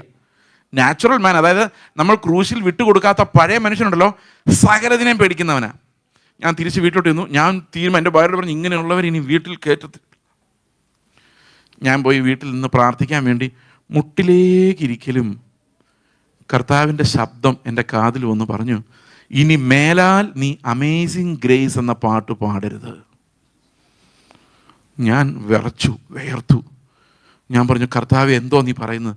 നീ ചെയ്തതിനകത്ത് അമേസിങ്ങും അല്ല ഗ്രേസും ഇല്ല എന്ന് പറഞ്ഞാൽ ആശ്ചര്യവുമില്ല കൃപയുമില്ല. ഞാൻ ഉടനെ എൻ്റെ ഭാര്യയോട് പറഞ്ഞു, നമുക്ക് ഡോർ അടയ്ക്കാൻ അവകാശമില്ല. കാരണം രാജാവ് കർത്താവാണെങ്കിൽ ഡോർ അവന് മാത്രമേ അടയ്ക്കാൻ പറ്റുള്ളൂ. അവിടെ മരിക്കുന്ന ഗോതമ്പുണ്ട തിന്നാനും ജയിലിൽ പോകാനും തയ്യാറാണെങ്കിൽ മാത്രമേ എനിക്ക് യേശു ചെയ്യുമായിരുന്ന പ്രവൃത്തിയിലോട്ട് പോകാൻ പറ്റുള്ളൂ. അപ്പം എൻ്റെ മുമ്പിൽ ആത്മാവ് വെക്കുന്ന ചലഞ്ച് എന്താണെന്ന് വെച്ച് കഴിഞ്ഞാൽ, you want Christ or you want comfort. ഞാൻ ഉടനെ അവരെ ഫോൺ ചെയ്തിട്ട് പറഞ്ഞു, അവൾക്ക് എന്തെങ്കിലും പ്രോബ്ലം ഉണ്ടെങ്കിൽ നേരെ തിരിച്ചിങ്ങ് പറയാൻ പറഞ്ഞപ്പോഴാണ് എൻ്റെ ഉള്ളിൽ ആ സ്വസ്ഥത ഉണ്ടായത്. ഇപ്പോൾ കർത്താവ് പക്ഷെ അവളെ വിട്ടില്ല. കാരണം നമുക്ക് താങ്ങാനാവാത്ത പരീക്ഷകൾ ഒരിക്കലും ദൈവം തരുന്നില്ല. അത് ആദ്യം നമ്മൾ മനസ്സിലാക്കേണ്ട ഒരു പാഠം. തുടങ്ങിയാൽ നമ്മുടെ വീടിൻ്റെ സ്ഥിതി എന്താവുമെന്ന നമ്മുടെ പേടി. പക്ഷേ പ്രിയ സഹോദരങ്ങളെ, ഒരു അപ്പൻ സ്വർഗത്തിലുണ്ടെങ്കിൽ അവനാ തീരുമാനിക്കുന്നത് ആര് വരണം, ആരെ വിടണം. അവന് ഗേറ്റ് അടയ്ക്കാനും തുറക്കാനും അറിയാവുന്ന ദൈവമാണ്. അതുകൊണ്ട് അവനാണ് രാജാവെങ്കിൽ അവിടെ ഒരു പ്രവൃത്തി ഉണ്ടാകണമെങ്കിൽ, ആ ദൈവത്തിന് ബ്യൂട്ടിഫുള്ളായ വിശ്വാസത്തിൻ്റെ ഒരു പ്രവൃത്തി ഉണ്ടാകണമെങ്കിൽ ഞാൻ എൻ്റെ യുക്തികളോട് മരിക്കണം. That's very difficult. Die to our own reasoning ability. കാരണം ആ പഴം നമുക്ക് തന്ന ഏറ്റവും വിശിഷ്ടമായ എബിലിറ്റി എന്ന് പറയുന്നത് റീസൺ ചെയ്യാൻ, യുക്തിയോടെ ചിന്തിക്കാനുള്ള നമ്മുടെ ഫാക്കൽറ്റിയാണ്. അതിനോട് മരിക്കുമ്പോഴാണ് ദൈവത്തിൽ നിന്നുള്ള ശബ്ദങ്ങൾ നമുക്ക് കേൾക്കാൻ പറ്റുന്നത്. പക്ഷെ ഒരു കാര്യമുണ്ട്, ഒറ്റയടിക്ക് ആരും മരിക്കുന്നില്ല. It takes years and years to experience that death. അത് നമ്മുടെ നമ്മുടെ വിശ്വാസത്തിൽ നമുക്ക് ഇപ്പം തന്നെ അറിയാമായിരിക്കാം. പക്ഷെ നമ്മുടെ ജീവിതത്തിൽ ആ മരണവും ജീവനും, യേശുവിൻ്റെ മരണത്തോടുള്ള കൂട്ടായ്മയും അവൻ്റെ പുനരുത്ഥാനത്തോടുള്ള കൂട്ടായ്മയും അവൻ്റെ നീതിയുടെ അവകാശവും അവൻ്റെ സ്വസ്ഥതയും നമ്മൾ അനുഭവിക്കണമെങ്കിൽ ടേക്സ് ടൈം. കാരണം ആ മരണത്തിൻ്റെ പങ്കാളിത്തം will grow in us and ജീവൻ്റെ പങ്കാളിത്തം will also grow in us. ഇത് പലപ്പോഴും നമ്മളെ മരണഭയം, രണ്ട് ഭയങ്ങളാണ് നമ്മുടെ സ്വസ്ഥത ഇല്ലാതാക്കുന്നത്. അതിലൊന്ന് മരണഭയമാണ്, മറ്റേ ജീവിക്കുന്നത് എങ്ങനെയെന്നുള്ള പേടിയാണ്. ഞാൻ ഇന്നലെ നിങ്ങളോട് പറഞ്ഞത് പൊതുവെ ജീവൻ്റെ ഭയത്തെക്കുറിച്ചാണ്. ഞങ്ങളുടെ ഉള്ളിൽ നിന്ന് മരണഭയം നീക്കാൻ വേണ്ടി കർത്താവ് ഇപ്പോഴും ചെയ്തുകൊണ്ടിരിക്കുന്ന പരിശ്രമങ്ങളുണ്ട്. പൂർണ്ണമായിട്ടും പോയിട്ടില്ല മരണഭയം. കാരണം നാളെ ഒരുത്തൻ തോക്ക് ചൂണ്ടി നിന്നെ കൊല്ലാൻ പോകുന്ന പറഞ്ഞ് പെട്ടെന്ന് അറിയാൻ മേല ഇനി ഭയം വരുമോന്ന്. കാരണം നമുക്കൊന്നും നമ്മുടെ ജീവിതത്തിൽ ഒരു സെക്യൂരിറ്റിയും ഒരു ഉറപ്പും പറയാൻ പറ്റില്ല. നിങ്ങൾക്ക് പറയാൻ പറ്റുമോ എനിക്കിനി മരണഭയം ഉണ്ടാവില്ല എന്ന്? പറയാൻ പറ്റില്ല. ചിലപ്പോൾ നാളെ ഉണ്ടായേക്കാം. കാരണം നമ്മളെല്ലാം ബലഹീനർ. ആ സമയത്ത് ദൈവം കൃപ തന്നെങ്കിൽ അതിനെ ജയിക്കാൻ നമുക്ക് പറ്റുള്ളൂ. So we are all humble before the Lord. എനിക്കിങ്ങനെ ക്ലെയിം ചെയ്യാൻ പറ്റില്ല, ഞാൻ മരണം വന്നാലൊന്നും കരയൂല ബ്രദറെ എന്ന് പറഞ്ഞാൽ ചിലപ്പോൾ ഞാൻ കരയുന്നത് തന്നെ നിങ്ങൾ കാണും.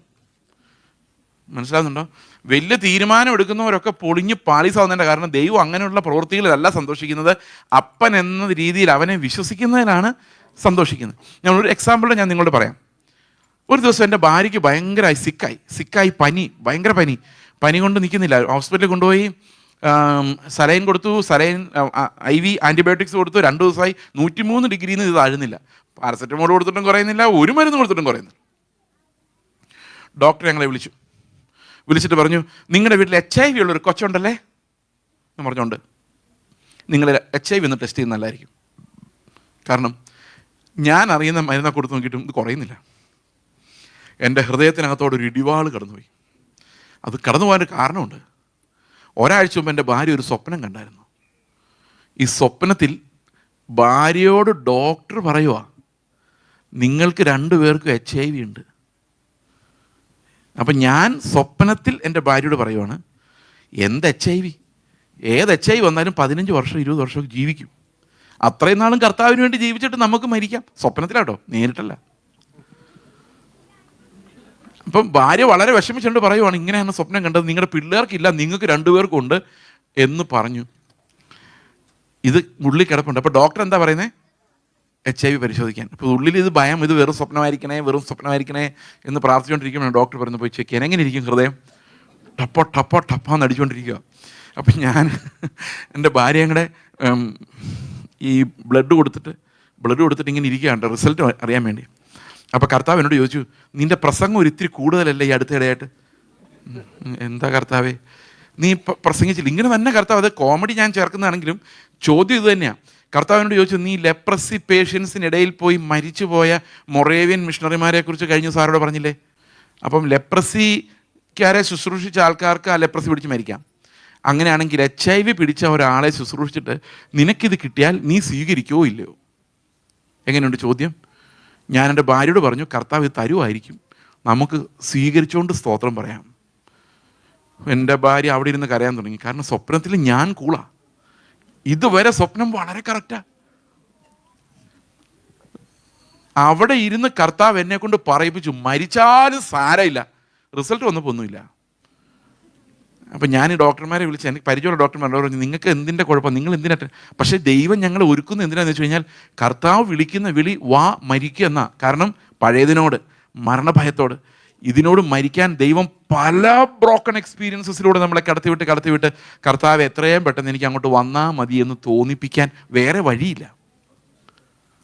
അല്ലെങ്കിൽ ലോകത്തിൻ്റെ അട്രാക്ഷനെ കുറിച്ച് പ്രസംഗിക്കാം നമുക്ക് കുറച്ചു നേരം, എന്ത് രസമായിരിക്കും എന്നൊരു കേൾക്കാൻ. പക്ഷെ അതൊരു മായ ചന്തയാണ്, സ്വപ്നങ്ങളുടെ കച്ചവടം. പ്രിയ സഹോദരങ്ങൾ, അതൊരു സ്വസ്ഥതയും നിങ്ങൾക്ക് നൽകില്ല. ഞാനൊരു എക്സാമ്പിൾ നിങ്ങളോട് പറയാം. ഒരു പ്രവാചകൻ എന്ന് പറയാം ഒരു പെൺകുട്ടിയോട്, നിന്നെക്കുറിച്ച് പ്രാർത്ഥിക്കുമ്പം നീ ആകാശത്തിലൂടെ കടന്നു പോകുന്നായിരുന്നു പറഞ്ഞാൽ, സ്വർഗത്തിലോട്ടല്ല, അമേരിക്കയിലോട്ടാ. അപ്പോൾ ഇവളിങ്ങനെ, പിന്നെ തണുപ്പുള്ള ദേശത്ത് ഇങ്ങനെയൊക്കെയാണ്, നല്ല സ്റ്റൈലാട്ടോ അത്. അപ്പോൾ ഈ പ്രവചനം കേൾക്കുമ്പം ഈ കേട്ടോണ്ടിരിക്കുന്ന മോൾക്ക് ഒരു ആശ്വാസമാണ്. കാരണം എഡ്യൂക്കേഷൻ ലോൺ എടുത്ത് അത് അടച്ചിട്ടില്ല, വീട്ടിലെ പ്രാരാബ്ദങ്ങളൊക്കെയാണ്. അപ്പോൾ ഈ പ്രവാചകനെ ഓർത്ത് ദൈവത്തിന് നന്ദി പറയും. കാരണം ഒരു 5 മിനിറ്റ് ആശ്വാസം ചില്ലറയല്ല. പണ്ടത്തെ കാലത്ത് ചെറുപ്പത്തിലെ ഈ കലീഡോസ്കോപ്പ് വെച്ച്, നിങ്ങൾക്കറിയാം, മൂവി കാണിക്കുമായിരുന്നു ആൾക്കാർ, ഫിലിം ഇങ്ങനെ റോൾ ചെയ്തിട്ട്. അങ്ങനെ ഓർമ്മയില്ലേ നിങ്ങൾക്ക്? ഈ നമ്മുടെ നാട്ടിലൊക്കെ കണ്ടിട്ടുണ്ട്, മണി അടിച്ച ആൾക്കാർ വന്നിട്ട് കലീഡോസ്കോപ്പ് 1 രൂപ കൊടുത്താൽ അയാൾ കുറേ നേരം ഇതിനകത്തോടെ നോക്കിപ്പിക്കും. അപ്പോൾ അതിനകത്ത് ഇങ്ങനെ പിക്ചർ മാറി വരും. കണ്ടിട്ടുണ്ടോ പരിപാടി? അല്ലേ വേണ്ട. പണ്ട് ഈ സിനിമ ഓടിക്കുന്നു പറഞ്ഞിട്ട് ചെറിയ ഫിലിം ബോക്സ് കിട്ടുമായിരുന്നു, അതിനകത്ത് ഫിലിം വെച്ചിട്ട് കാണുന്നത് കണ്ടിട്ടുണ്ട്. അതുപോലെ തൽക്കാലം നമ്മളെ ഒന്ന് ആശ്വസിപ്പിക്കാൻ വേണ്ടി ഒരു സ്വപ്നം, അമേരിക്കയിൽ പോകുന്നു, മതി, അരമണിക്കൂർ ഓക്കെ. അത് കഴിഞ്ഞ് പോകാൻ നേരത്ത് പുള്ളിക്ക് അത്ര എൻ്റർടൈൻമെൻറ്റിൻ്റെ പൈസയും കൊടുത്താൽ നിങ്ങൾക്ക് സ്വസ്ഥമായിട്ട് കുറച്ച് നേരം ഉറങ്ങാം. ഇതാണ് ഇന്ന് സംഭവിക്കുന്നത്. നമ്മൾ പൈസ കൊടുത്ത് കുറച്ച് നേരം ആശ്വസിക്കുന്നു. പ്രിയ സഹോദരങ്ങളെ, അതൊന്നും ആശ്വാസം തരില്ല. കാരണം ഈ കടമ്പകളെല്ലാം നാളെ അതുപോലെ നടന്നില്ലെങ്കിൽ നിങ്ങൾ ഉടനെ ചിന്തിക്കും, ഇതെൻ്റെ പോരാട്ടമാണ്, എൻ്റെ പാപം കാരണമാണ്, കർത്താവേ എൻ്റെ ഉള്ള സ്വസ്ഥത എങ്ങനെ പോകും. നിങ്ങൾക്കറിയാമോ, ഒരു കുടുംബത്തിൽ ഒരു മോൻ മരിച്ചുപോയി, ആക്സിഡൻറ്റിൽ മരിച്ചു. അഡ്രസ്സും വീടും കൂടും ഒന്നും ഞാൻ പറയുന്നില്ല, ജസ്റ്റ് ഒരു മോൻ മരിച്ചു. When he was 20 or 22 years of age, bike ആക്സിഡൻറ്റിൽ മരിച്ചു. ഇവരേത് ചർച്ചിൽ പോയാലും അവിടെ പ്രവാചകന്മാരെന്ന് പറയും, നീതിമാന്റെ മക്കൾക്ക് ഒരനർത്ഥവും സംഭവിക്കില്ല, അവരെ ദൈവം അനുഗ്രഹിക്കും. അമേരിക്കയുടെ ഇവിടെ ഇരുന്ന് പുറകിരുന്ന് നെഞ്ചത്തടിക്കുക, കർത്താവേ ഞങ്ങൾ എന്ത് ചെയ്തിട്ടാണ് ഞങ്ങളുടെ മോനെ ഇങ്ങനെ ആയത്. ശാന്തത എല്ലാം കളഞ്ഞു. അവരെവിടെ ചെന്നാലും ഇതാ കേൾക്കുന്നത്. അവസാനം മെൻ്റൽ ബ്രേക്ക് ഡൗണിൻ്റെ വക്കിലായി, റൂമിനകത്തുനിന്ന് വെളിയിറങ്ങാതായി. കാരണം മകൻ സ്വർഗത്തിൽ പോകുന്ന ഒരു അഷുറൻസ് കിട്ടുമായിരുന്ന കുഴപ്പമില്ലായിരുന്നു. പക്ഷെ അവരോട് അവർ പറഞ്ഞു കൊടുത്താൽ അതല്ല, അവരോട് പറഞ്ഞു കൊടുത്താൽ അതെന്തോ ശാപമാണെന്ന. സ്വസ്ഥത എല്ലാം എടുത്തു കളയുന്ന ഇങ്ങനത്തെയുള്ള പ്രീച്ചിങ്സാണ്. എന്ത് പാടുപെടുന്നവരെ അവരെ ഒന്ന് നേരെയായിട്ട്, ഇവിടെ ജീവിക്കുന്നതിനേക്കാളും എത്രയോ നല്ലതാണ്. എനിക്കത് പറയാം, കാരണം എൻ്റെ ഒരു മോൻ 1.25 വയസ്സിൽ കർത്താവിൻ്റെ അടുത്ത് പോയതാ, ഓൺ ബ്ലഡ്. കാരണം അവിടെ ഞങ്ങൾ കണ്ടിട്ടുണ്ട്, മരണത്തിന് യാതൊരു വിഷമുള്ളും ഇല്ല. Don't be afraid of death. കാരണം ഇന്നല്ലെങ്കിൽ നാളെ നമ്മൾ അവൻ്റെ കൂടെ തന്നെ ചെല്ലേണ്ടവരാ. നിങ്ങൾ ഞായറാഴ്ച അല്ലെ വെള്ളിയാഴ്ചയോട് കൂടി വരുമ്പോൾ ഒരിക്കലും പ്രാർത്ഥിക്കരുത് കഴിഞ്ഞ ഒരാഴ്ച വട്ടക്കാലം അനേക ആളുകൾ മരിച്ചുപോയി, അനേക ആളുകൾ ആശുപത്രിയിലാണ്, ഞങ്ങളെ മാത്രം ജീവനുള്ളവരുടെ ദേശമായ ഒമാനിൽ ശേഷിപ്പിച്ചതിനായിട്ട് സ്തോത്രം. നോ. നിങ്ങൾ പ്രാർത്ഥിക്കുമ്പോൾ എന്താ ഉദ്ദേശിക്കുന്നറിയോ? കർത്താവെ, നീ നിൻ്റെ രാജ്യത്തിലേക്ക് എന്നെ കൊണ്ടുപോകാതെ ഇവിടെ തന്നെ ഈ ഒരാഴ്ച സൂക്ഷിച്ചതിന് എത്ര നന്ദി പറഞ്ഞാലും മതിയാവില്ല. നീ പറയും ദീസ് ആർ ഓൾ റോങ്. ഇതെല്ലാം പ്രശ്നമാണ്, അസ്വസ്ഥത ഉണ്ടാക്കുന്ന കാര്യമാണ്. ദൈവമായിട്ടുള്ള സ്വസ്ഥത എന്ന് പറഞ്ഞാൽ നാം മരിക്കുന്നത് ലാഭം, ജീവിക്കുന്നത് ക്രിസ്തു. ഇതൊക്കെ പറയാൻ എളുപ്പമാണെങ്കിലും ഇത് systematic breaking and impartation of Christ holiness, അതില്ലാതെ നമുക്ക് ഒരിക്കലും ഇങ്ങനെ ചിന്തിക്കാൻ പോലും പറ്റില്ല. These are all beyond our human reasoning. നമ്മുടെ മനുഷ്യ ചിന്തകൾക്കെല്ലാം അപ്പുറത്താണ് ആത്മാവ് നമുക്ക് ഈ വെളിപ്പെടുത്തലുകൾ നൽകേണ്ടത്. അപ്പോൾ സ്വസ്ഥത ഉണ്ടാകുന്നത് എങ്ങനെയാണ്? നാം ചെയ്തു പോരേണ്ടതിന് ഈ പ്രവൃത്തികൾ അവൻ നമുക്ക് മുമ്പിൽ വെച്ചിട്ടുണ്ട്. അപ്പോൾ എല്ലാ ദിവസവും നമ്മൾ നോക്കുമ്പോൾ ഓരോ മിനിറ്റിലും കർത്താവിന് നമ്മളിലൂടെ ചെയ്യാൻ കുറേ പ്രവൃത്തികളുണ്ട്, നിങ്ങളിലൂടെ ചെയ്യാൻ കുറേ പ്രവൃത്തികൾ നിങ്ങളുടെ വീട്ടിലുണ്ട്. അത് നിങ്ങൾ മരിച്ചാൽ മാത്രമേ നിങ്ങളിലൂടെ അത് നിറവേറ്റുവാൻ ദൈവത്തിന് കഴിയുകയുള്ളൂ. അത് ഭയങ്കരമായി സ്വസ്ഥത തരുന്ന ഒരു കാര്യമാണ്. ഓക്കെ, അപ്പം രക്ഷിക്കപ്പെടുന്ന പ്രവൃത്തികളല്ല, എന്നാൽ രക്ഷിക്കപ്പെടുന്നത് പ്രവൃത്തികൾക്ക് വേണ്ടിയാണ്. മനസ്സിലാവുന്നുണ്ടോ ഞാൻ പറയുന്നത്? പ്രവൃത്തികൾ ഉണ്ടാകുന്നില്ലെങ്കിൽ നിങ്ങൾ രക്ഷിക്കപ്പെടുന്ന രക്ഷ ശരിയായ രക്ഷയല്ല. കാരണം ഇങ്ങനെയാണത് പറയുന്നത്, we are saved by faith alone but not by a faith that comes alone. മനസ്സിലാവുന്നുണ്ട് എന്താന്ന്? നിങ്ങൾ വിശ്വാസത്താൽ മാത്രമാണ് രക്ഷിക്കപ്പെട്ടിരിക്കുന്നത്, എന്നാൽ ഒറ്റയ്ക്ക് വിശ്വാസം മാത്രമായി വരുന്നില്ല, അതിൻ്റെ കൂടെ നമുക്ക് വേണ്ടി മുന്നൊരുക്കി വെച്ച പ്രവൃത്തികൾ കൂടെ വരുന്നുണ്ട്. അത് ഓരോ സമയത്തും നമ്മളോട് മരിച്ച് ആ ജീവനിലേക്ക് പോയെങ്കിൽ മാത്രമേ ആ സ്വസ്ഥത പ്രവേശിക്കാൻ നമുക്ക് കഴിയുള്ളൂ. സോ നിശബ്ദരാവുക. ഇന്നലെ ഞാൻ പറഞ്ഞതുപോലെ, first learn to be silent before the Lord and then you will start enjoying that rest with him. Okay, ഇനി പ്രധാനപ്പെട്ട ഒരു കാര്യവും കൂടെ ഉണ്ട്. ഒരു കാര്യമല്ല, ഒത്തിരി കാര്യങ്ങളുണ്ട്. എനിക്ക് വിശദീകരണത്തെക്കുറിച്ചുള്ള മുഴുവൻ ഞാൻ കഴിഞ്ഞ ദിവസം ഇങ്ങനെ ചിന്തിക്കായിരുന്നു, 3-4 ദിവസം കൂടെ ഉണ്ടല്ലോ, അപ്പോൾ ഒരുവിധമൊക്കെ തീർക്കാം. പക്ഷേ പിന്നെ മണിക്കൂറുകൾ ആലോചിക്കുമ്പോഴാണ് ഇത് വളരെ ലിമിറ്റഡ് ടൈമുള്ളൂ. അതുകൊണ്ട് we are going to the second mark of righteousness, അതായത് ഹോളിനെസ്. വിശുദ്ധീകരണത്തിൻ്റെ രണ്ടാമത്തെ അടയാളം. നമുക്ക് ഒന്നാമത്തെ എന്തായിരുന്നു? നിങ്ങൾ രണ്ടാമത്തെ എന്ന് പറഞ്ഞല്ലോ, ഒന്നാമത്തെ എന്താണെന്ന് മറന്നുപോയ പിന്നെ രണ്ടാമത്തെ കാര്യമില്ല. എന്താ ഒന്നാമത്തെ? ദൈവമായിട്ടുള്ള സ്വസ്ഥത. If you are enjoying that ശബത്ത് ടുഡേ, നിങ്ങൾ ഇന്ന് അവൻ്റെ ശബത്തിലേക്ക് പ്രവേശിച്ചിട്ടുണ്ടെങ്കിൽ, ആ ഹൃദയനൂർക്കും അനുഭവിക്കാൻ പറ്റുന്നുണ്ടെങ്കിൽ, നിങ്ങൾ ആ വിശുദ്ധീകരണത്തിലേക്ക് കടന്നു കഴിഞ്ഞു. വിശുദ്ധീകരണത്തെക്കുറിച്ച് ബൈബിളിൽ രണ്ടാമത് കാണുന്നത്, ഉൽപ്പത്തി പുസ്തകം മുഴുവനും ഈ കർത്താവ് അവരുടെ കൂടെ ഇറങ്ങി ഹാനോക്ക് ഈ ദൈവത്തിൻ്റെ കൂടെ നടന്നു, അല്ലേ? സ്വസ്ഥത അനുഭവിച്ചു. അപ്പോൾ സ്വസ്ഥത അനുഭവിച്ച കുറേ ഇൻഡിവിജ്വൽസ് ഉണ്ടായിരുന്നു, എല്ലാവരും അനുഭവിച്ചില്ല. വിശ്വാസത്താൽ നീതീകരണം പ്രാപിച്ചവരെന്ന് എബ്രായ ലേഖനത്തിൽ പറഞ്ഞിരിക്കുന്ന അവരെല്ലാവരും ഈ സ്വസ്ഥതയിൽ പ്രവേശിച്ചത്. ഹാബേൽ തൊട്ട് ഉള്ള വിശുദ്ധന്മാരുടെ സംഘം മുഴുവൻ ദൈവമായി സ്വസ്ഥതയിലായിരുന്നു. ഹാനോക്കും ആ സ്വസ്ഥതയാണ് അനുഭവിച്ചത്. എന്നാൽ പഴയ നിയമത്തിൽ അനുസരണമില്ലാതിരുന്ന ആ ജനത്തിന് ആ സ്വസ്ഥത അനുഭവിക്കാൻ കഴിഞ്ഞില്ല. പുറപ്പാട് പുസ്തകം 3-ാം അധ്യായത്തിൽ വിശുദ്ധീകരണത്തിൻ്റെ അടുത്ത അടയാളം നമുക്ക് കാണാം. പുറപ്പാട് 3-ന്റെ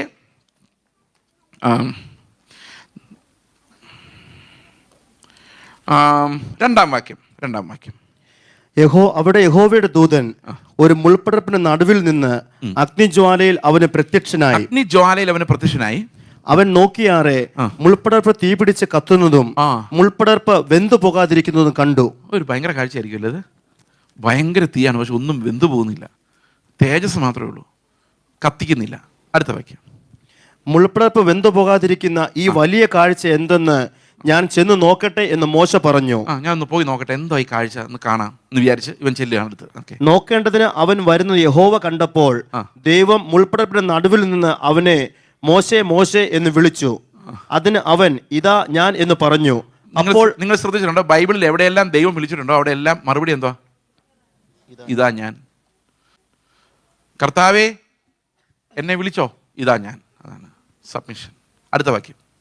അപ്പോൾ അവൻ ഇങ്ങോട്ട് അടുക്കരുത്, നീ നിൽക്കുന്ന സ്ഥലം വിശുദ്ധ ഭൂമിയാകയാൽ കാലിൽ നിന്ന് ചെരുപ്പ് അഴിച്ചു കളക എന്ന് കൽപ്പിച്ചു. വിശുദ്ധ ദിവസത്തേക്ക് നമ്മൾ കണ്ടു, ഇപ്പൊ എന്താ കണ്ടത്? വിശുദ്ധ ഭൂമി. അപ്പം പുറപ്പാടിലേക്ക് വന്നപ്പോഴേക്കും ഒരു വിശുദ്ധമായ ഒരു ഭൂമിയിലേക്കാണ്. അവിടെ നമ്മൾ കാണുന്ന ഒരു പ്രോമിസ്ഡ് ലാൻഡിലേക്ക്, അതായത് ദൈവം വാഗ്ദത്തം ചെയ്തൊരു സ്ഥലത്തേക്ക് ദൈവത്തെ ആരാധിക്കാൻ വേണ്ടി ഒരു ജനത്തെ വേർതിരിക്കുന്ന അധ്യായമാണ് പുറപ്പാട് പുസ്തകം. അപ്പോൾ അതിൻ്റെ ഒരു ചെറിയ സാമ്പിളാണ് മോശയോട് പറയുന്നത്. മോശെ, നീ ഇപ്പോൾ നിൽക്കുന്ന സ്ഥലം വിശുദ്ധമാണ്. കാരണം എന്തുകൊണ്ടാണ്? അവിടെ ദൈവത്തിൻ്റെ പ്രസൻസ് ഉണ്ട്. അതുകൊണ്ട് നീ എന്ത് ചെയ്യണം? നിന്റെ കാലിലെ ചെരുപ്പ് അഴിച്ചു. ഈ വിശുദ്ധീകരണവും കാലിലെ ചെരുപ്പും തമ്മിലുള്ള ബന്ധം എന്താ? ബാഹ്യമായി നോക്കിക്കഴിഞ്ഞാൽ വളരെ എളുപ്പത്തിൽ നമുക്ക് മനസ്സിലാക്കാം. നിങ്ങൾ എത്ര പേര് ചെരുപ്പിട്ടുണ്ടകത്ത് കയറിയിട്ടുണ്ട്? എല്ലാം വെളിയിൽ കിടപ്പുണ്ട്. കാരണം നമ്മൾ റോഡിലൂടെ നടന്ന ചെളിയും ഡർട്ടും എല്ലാം നമ്മൾ പ്രാർത്ഥിക്കുന്ന സ്ഥലത്തേക്ക് ഇട്ടുകൊണ്ട് വരിക എന്ന് പറയുന്ന ഒരു സുഖമില്ല. നമുക്ക് വീട്ടിൽ തന്നെ കയറാൻ പ്രയാസമാണ്. അതുകൊണ്ടാണ് നമ്മളത് മാറ്റിയത്. ബാഹ്യമായി നോക്കിക്കഴിഞ്ഞാൽ അതൊരു ക്ലെൻലിനെസ്സിൻ്റെ എലമെൻ്റ് ഉണ്ട്. എന്നാൽ അതിനകത്ത് ആന്തരികമായ ഒരു കാര്യം നോക്കിക്കേ. ഈ ചെരുപ്പ് ഊരാൻ പറയുന്നത് അവൻ നിൽക്കുന്ന ഭൂമി വിശുദ്ധ ഭൂമിയാകയാൽ ചെരുപ്പില്ലാതെ നിൽക്കാൻ പറയാൻ കാരണം ഇത്രയും നാളും നീ നടന്ന നടപ്പ്, അതിൽ നിന്ന് നീ പഠിച്ച പാഠങ്ങൾ, മിസ്രൈമിൽ നീ അഭ്യസിച്ച അഭ്യാസങ്ങൾ, യുക്തി കൊണ്ട് നീ ചെയ്ത കാര്യങ്ങൾ, നിന്റെ തീഷ്ണത, നിന്റെ എരിവ്, സ്വന്തം ജാതികളുള്ള നിന്റെ സ്നേഹം, എല്ലാം നിന്റെ ജഡത്തിൽ നിന്ന് വന്നത് എല്ലാം വിട്ടിട്ട് ഇനി ഞാൻ പറയുന്നത് കേൾക്കാൻ നീ തുടങ്ങണം എന്ന് പറഞ്ഞാൽ, പുറപ്പാട് പുസ്തകം നമ്മൾ നോക്കുമ്പോൾ അതിൻ്റെ അതിൻ്റെ ഹെഡിങ് തന്നെ നോക്കുമ്പോൾ മിസ്രൈമിൽ നിന്ന് കനാനിലേക്ക് ഈ ഇസ്രായേൽ മക്കൾ പോരുന്ന കാഴ്ചയാണ് നമ്മൾ കാണുന്നതെങ്കിലും ശരിക്കും പുറപ്പാട് പുസ്തകം നമ്മൾ ഇന്ന് നോക്കുമ്പോൾ അതിൻ്റെ യഥാർത്ഥ തീം എന്ന് പറയുന്നത് ദൈവം പറയുന്നത് എന്തെന്ന് കേൾക്കാൻ മനുഷ്യനോടുള്ള ക്ഷണമാണ്. മനസ്സിലാവുന്നുണ്ട് ഞാൻ പറയുന്നത്? പുറപ്പാട് ദിവസം ജസ്റ്റ് ഒന്ന് നോക്കിക്കേ. ദൈവം മനുഷ്യനെ വിളിക്കുന്ന, അവൻ്റെ അടുത്തേക്ക് വിളിക്കുന്ന എന്തിനു വേണ്ടിയാ? അവൻ്റെ ഹൃദയം നമ്മളിലേക്ക് പകർന്ന് അവൻ എന്താണോ നമ്മളോട് പറയാനുള്ളത് അത് കേൾപ്പിക്കാൻ വേണ്ടിയാണ് ഈ പുറപ്പാട് പുസ്തകത്തിലേക്ക് നമ്മളെ ദൈവം ക്ഷണിക്കുന്നത്. അതൊരു ബേണിംഗ് ബുഷ് എക്സ്പീരിയൻസ് ആണ്. അപ്പം ശരിക്കും വിശുദ്ധീകരണത്തിൽ കർത്താവ് ചെയ്യുന്ന അടുത്ത തലം, if you are having peace with God, the next level is that you start listening to him. അവൻ പറയുന്നത് ശ്രദ്ധിക്കത്തക്കവണ്ണം അവൻ നമ്മളെ അടുത്തേക്ക് വിളിക്കുന്നതാണ് പുറപ്പാട് പുസ്തകത്തിൽ കാണുന്നത്. ഞാനിത് പറയുന്നത് നമുക്കെല്ലാം, ഞാനത് ഇത്തിരി ഒന്ന് വിശദീകരിക്കാം. പുറപ്പാട് പുസ്തകം എന്ന് നമ്മൾ വിചാരിക്കുമ്പോൾ നമ്മൾ പെട്ടെന്ന് വിചാരിക്കേണ്ടത് നിയമങ്ങൾ തന്ന പുസ്തകം. അല്ലാതെ അവരെ നമ്മൾ നോക്കുമ്പോൾ പെട്ടെന്ന് ആ ചെങ്കടൽ പിളർന്നതും അതുപോലെ വലിയ അത്ഭുതങ്ങളും 10 ബാധകളും അതൊക്കെ അതിനകത്തുണ്ടെങ്കിലും ശരിക്കും ഈ പുറപ്പാട് പുസ്തകം എന്തിൻ്റെ ആരംഭമാണ്? ദൈവം അവൻ്റെ നീതി എന്താണെന്നും അവൻ്റെ വിശുദ്ധി എന്താണെന്നും അതിൻ്റെ ബാഹ്യമായ എക്സ്പ്രഷൻസ് എന്താണെന്നും ഈ ജനങ്ങളെ പഠിപ്പിക്കാൻ വേണ്ടി വേർതിരിക്കുന്ന ഒരു പുസ്തകമാണത്. അവിടെയാണല്ലോ തുടങ്ങുന്നത്. ഓക്കെ, അവർക്ക് വളരെ ചുരുങ്ങിയ കാര്യങ്ങൾ മാത്രമേ ദൈവം പറയുന്നത് മനസ്സിലാക്കാൻ പറ്റുമായിരുന്നുള്ളൂ. അതുകൊണ്ട് ബാഹ്യമായ കൽപ്പനകളിലൂടെയാണ് ദൈവം അവൻ്റെ നീതിയെ വെളിപ്പെടുത്തിയത്. ഞാനിതൊരു ചെറിയ ഇല്ലസ്ട്രേഷനോട് നിങ്ങളെ കാണിച്ചു തരാം. എൻ്റെ ബൈബിളിൻ്റെ ബാക്കിലേക്ക് നോക്കിയോ.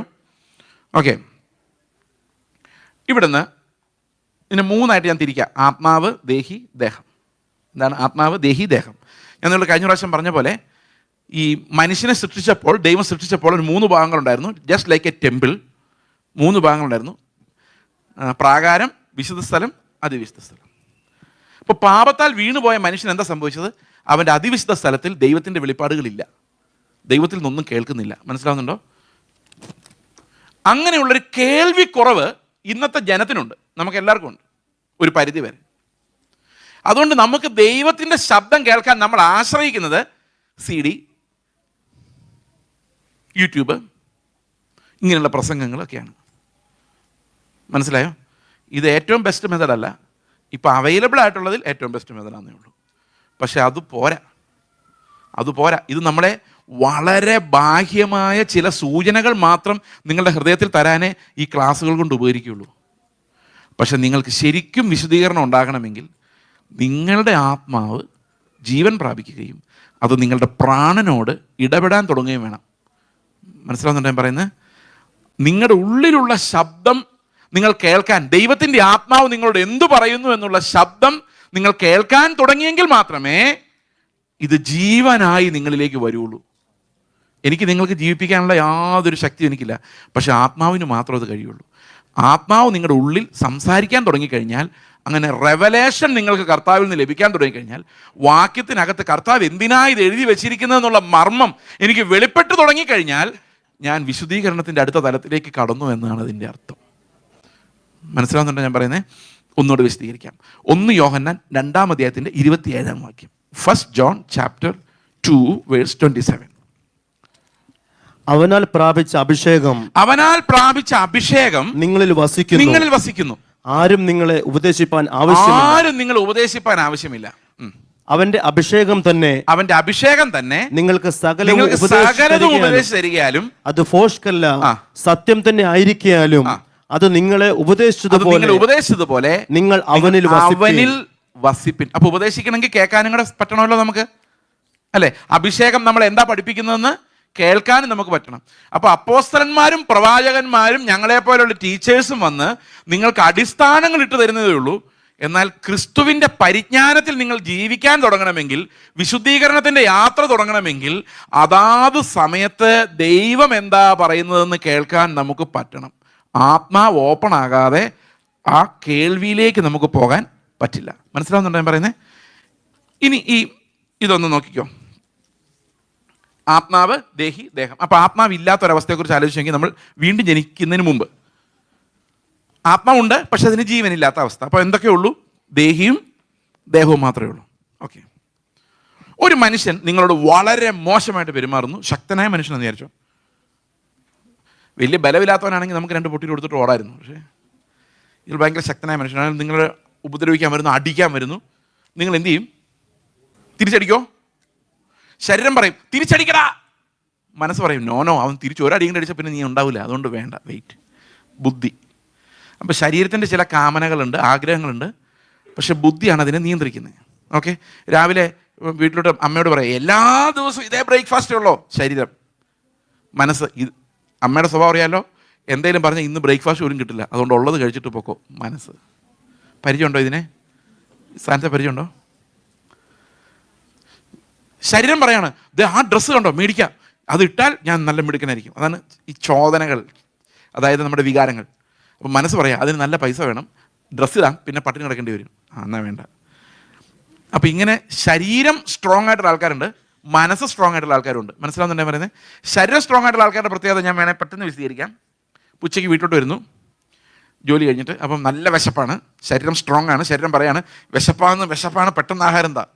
അപ്പോൾ ഭാര്യ പറയാം മീൻ വറുത്തുകൊണ്ടിരിക്കുകയാണ്, 15 മിനിറ്റ് വെയിറ്റ് ചെയ്താൽ മീൻ വറുത്ത് കൂട്ടി കഴിക്കാം. പക്ഷേ ശരീരം സ്ട്രോങ് ആയതുകൊണ്ട് മീൻ വറുത്തില്ലെങ്കിലും കുഴപ്പമില്ല, ഇത് കഴിച്ചേ പറ്റുള്ളൂ. മനസ്സിലാവുന്നുണ്ട്? ഇതാണ് ശരീരം സ്ട്രോങ് ആയ മനുഷ്യൻ. എന്നാൽ മനസ്സ് സ്ട്രോങ് ആയ മനുഷ്യൻ പറയും അരമണിക്കൂർ ഇരിക്കാം, കുറച്ചുകൂടി ടേസ്റ്റ് ആയിട്ട് കഴിക്കാം. അതാണ് പ്ലാനിങ് എന്ന് പറയുന്നത്. മനസ്സിലാവുന്നുണ്ടോ? ഇപ്പോൾ പ്ലാനിങ് പറ്റുന്ന ആർക്കാ? മനസ്സ് സ്ട്രോങ് ആയിട്ടുള്ളവർക്ക്. എല്ലാവർക്കും പ്ലാനിങ് ഒന്നുമില്ല. ഒരുത്തൻ അടിച്ചു തിരിച്ചടിച്ചു പൊട്ടിച്ചു 4 വർത്താനം പറഞ്ഞു. അതാണ് ശരീരം സ്ട്രോങ് ആയ മനുഷ്യൻ. നമ്മൾ ബഹുമാനിക്കുന്ന ആരെയാ? ശരീരം സ്ട്രോങ് ആയവരാണോ മനസ്സ് സ്ട്രോങ് ആയവരാണോ? ഒരു എക്സാമ്പിൾ പറയാം. ഒരു സഭയിൽ, ഇവിടെ അല്ല കേട്ടോ, ദൂരെ ഒരു സഭയിൽ 2 പേര് തമ്മിൽ അടിയുണ്ടാക്കി. ഒരാൾക്ക് ദേഷ്യം നിയന്ത്രിക്കാൻ വയ്യാതെ ഒരാളുടെ കാരണക്കുരി നോക്കി ഒരൊറ്റ അടി വെച്ച് കൊടുത്തു. ഇങ്ങനെ നടക്കില്ല കേട്ടോ, ജസ്റ്റ് എക്സാമ്പിൾ, ഡോണ്ട് വറി. അപ്പോൾ അടി കൊണ്ടയാൾ ഞാനാന്ന് വിചാരിച്ചോ ഫോർ എ മൊമെൻറ്റ്. ഓക്കെ. ഞാൻ ചിന്തിക്കാം, അവൻ എന്നെ അടിച്ചത് നന്നായി. എന്താ കാരണം എന്നറിയോ? ഇപ്പം എല്ലാവരുടെ മുമ്പിൽ അവൻ വില്ലനായി. ഞാനിത് കണ്ട് കൂടായിട്ട് നിന്നാൽ എനിക്ക് ഇതിൻ്റെ മൈലേജ് എടുക്കാം. മനസ്സിലാവുന്നുണ്ട് ഞാൻ പറയുന്നത്? ബുദ്ധിയല്ലേ, മഹാബുദ്ധിയല്ലേ ഇത്? ഈ അടിച്ചവൻ ശരീരത്താൽ നിയന്ത്രിക്കപ്പെടുന്നവനും അടി കൊണ്ടവൻ നല്ല ബുദ്ധിയാൽ നിയന്ത്രിക്കപ്പെടുന്നവനാണ്. ഈ ശരീരം കൊണ്ട് നിയന്ത്രിക്കപ്പെടുന്നതിൻ്റെ കുഴപ്പമുണ്ട്. എന്താണെന്നറിയോ? അവൻ പെട്ടെന്ന് ദേഷ്യം വരും, അത് കഴിയുമ്പോൾ ചിന്തിക്കും. അവൻ്റെ ബുദ്ധി വളർക്കാൻ ഇത്തിരി താമസമാണ്. വീട്ടിൽ ചെല്ലുമ്പോഴേക്കും ബുദ്ധി വർക്ക് ചെയ്യും. അവൻ വിചാരിക്കും അടിക്കണ്ടായിരുന്നു, മോശമായിപ്പോയി, നാളെ പോയി സോറി പറഞ്ഞേക്കാം. ആരാ മാനസാന്തരപ്പെടാൻ എളുപ്പം? ശരി. മറ്റവൻ എന്താ പറയുക? അവൻ അടിച്ചിട്ട് പോയേക്കുന്ന അവൻ ഇനി എന്നോട് സോറി പറയാൻ വരട്ടെ. പക്ഷെ സോറി പറയുമ്പോൾ ബ്രദറെ എനിക്കത് വലിയ പ്രശ്നമൊന്നും അല്ലെന്ന് പറയും. പക്ഷെ ഉള്ളിൻ്റെ ഉള്ളിൽ കിടക്കാം അവൻ അടിച്ചവനാ. 4 പേർ ഒരു 2 വർഷം കഴിയുമ്പോൾ അടുത്ത ഒരുത്തോണ്ട് പറയും അവൻ പണ്ട് എനിക്കൊരു അടി തന്ന കേട്ടോ, ഓർമ്മയുണ്ടോ നിങ്ങൾക്ക് അന്ന് എന്നെ അടിച്ചത്? കാരണം എൻ്റെ നീതി എവിടെയെങ്കിലും ഒന്ന് കിട്ടിയിട്ടുണ്ടോ ഞാൻ അതിനെ വിടുകയില്ല. ഇതാണ് മനസ്സിൻ്റെ ശബ്ദം, ശരീരത്തിൻ്റെ ശബ്ദം. മനസ്സിലായോ? ഇത് രണ്ടും കേൾക്കാൻ ആരുടെയും ട്രെയിനിങ് നമുക്ക് വേണ്ട. We all listen to it, അല്ലേ? പക്ഷേ ആത്മാവിൻ്റെ ഒരു ശബ്ദം ഈ അടി കൊണ്ടവന് കിട്ടിയെന്ന് വിചാരിച്ചു. ആ സമയത്ത് ഒരാൾ അടിച്ചു, ആത്മാവ് എന്തായിരിക്കും പറയുന്നത്? നിന്നെപ്പോലെ തന്നെ പാപിയാണ് അവനും, അതുകൊണ്ട് അവൻ്റെ ഹൃദയത്തിലേക്ക് നീ ഒന്ന് നോക്കിക്കേ, അവൻ്റെ ആത്മാവ് എത്ര വിലയേറിയതാണ്. അവനെ നീ പോയി ഒന്ന് കെട്ടിപ്പിടിച്ച് നീ അങ്ങ് സോറി പറ, ഞാൻ എന്തെങ്കിലും തെറ്റ് ചെയ്തിട്ടുണ്ട്, ക്ഷമിക്ക് ബ്രദർ, ആത്മാർത്ഥമായിട്ട്. ഇതല്ലേ ആത്മാവ് പറയുള്ളൂ, അല്ലേ? കേൾക്കുന്നുണ്ടോ ഈ ശബ്ദങ്ങൾ? ഒരു എക്സാമ്പിളിൽ പറയാം, അപ്പം നിങ്ങൾക്ക് കുറച്ചുകൂടെ മനസ്സിലാവും.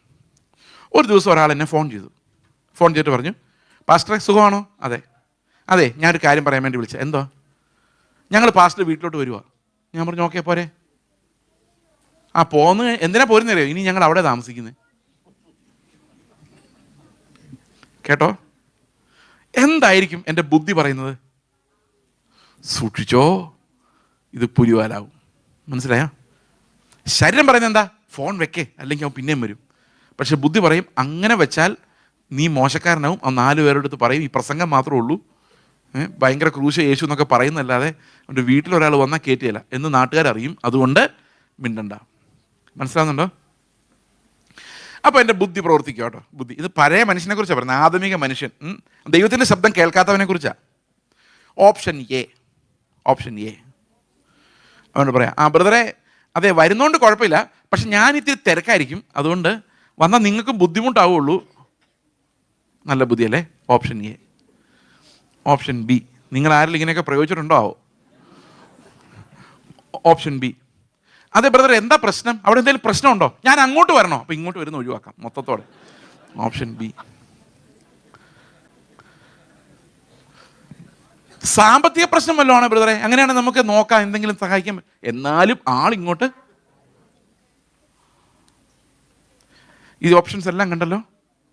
അല്ലേ പിന്നെ അവസാനം ശരീരത്തിന് കീഴടങ്ങിയിട്ട് പറയാം, നിങ്ങളിങ്ങനെ മറ്റുള്ളവരെ ഉപദ്രവിക്കാൻ നടക്കാതെ വെച്ചിട്ട് പോടാ. ശരീരത്തിൻ്റെ ഓപ്ഷൻ. ഇതൊക്കെ നമുക്ക് എളുപ്പമായിട്ട് കിട്ടും.